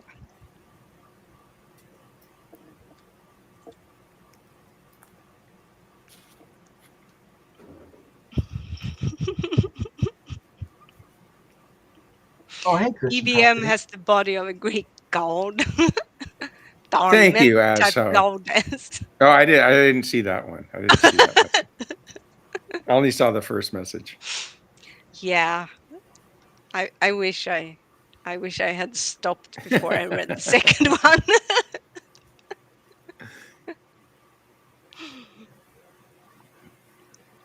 I'm gonna get out of here, I think, guys. No, we're gonna miss It was good to talk to everybody. Noel, it was good to meet you. Deviant, I love you. And I love Gangster you. Ghost, I love you too. Oh, thank you. Love you too. You guys have a great day. Yeah, bye. You too. Take Bye. care. Take care. It's been 3 hours. I'll see about. It's all right if I shut it down. Yeah, sure. You've been going for, oh my goodness, 3.5 hours. But did you get something? Did you get something out of our little conversation here? No. Oh I yes, know. definitely. I hope it's Okay. to the person who wanted me to come on here's an amusement for whatever reason, but like they suggested it, I'm like, well, I shouldn't turn it down. Yeah. But yeah, hopefully I come around a little bit more. Like I said, I have a busy schedule and all that, but I'll probably do a stream myself here in a little bit or something if no one else is streaming. So Yeah. in my whatever. So yeah, thank you for having me, and I'll talk to you guys later. Bye bye. Talk to you later. Take care. Thank you for joining us now, and Miss Outcast, thank you. Thank you too. Take care, little buddy. care. You know we love you. I love you too. Tell Sud I said hi. I will. I absolutely will. Thank you.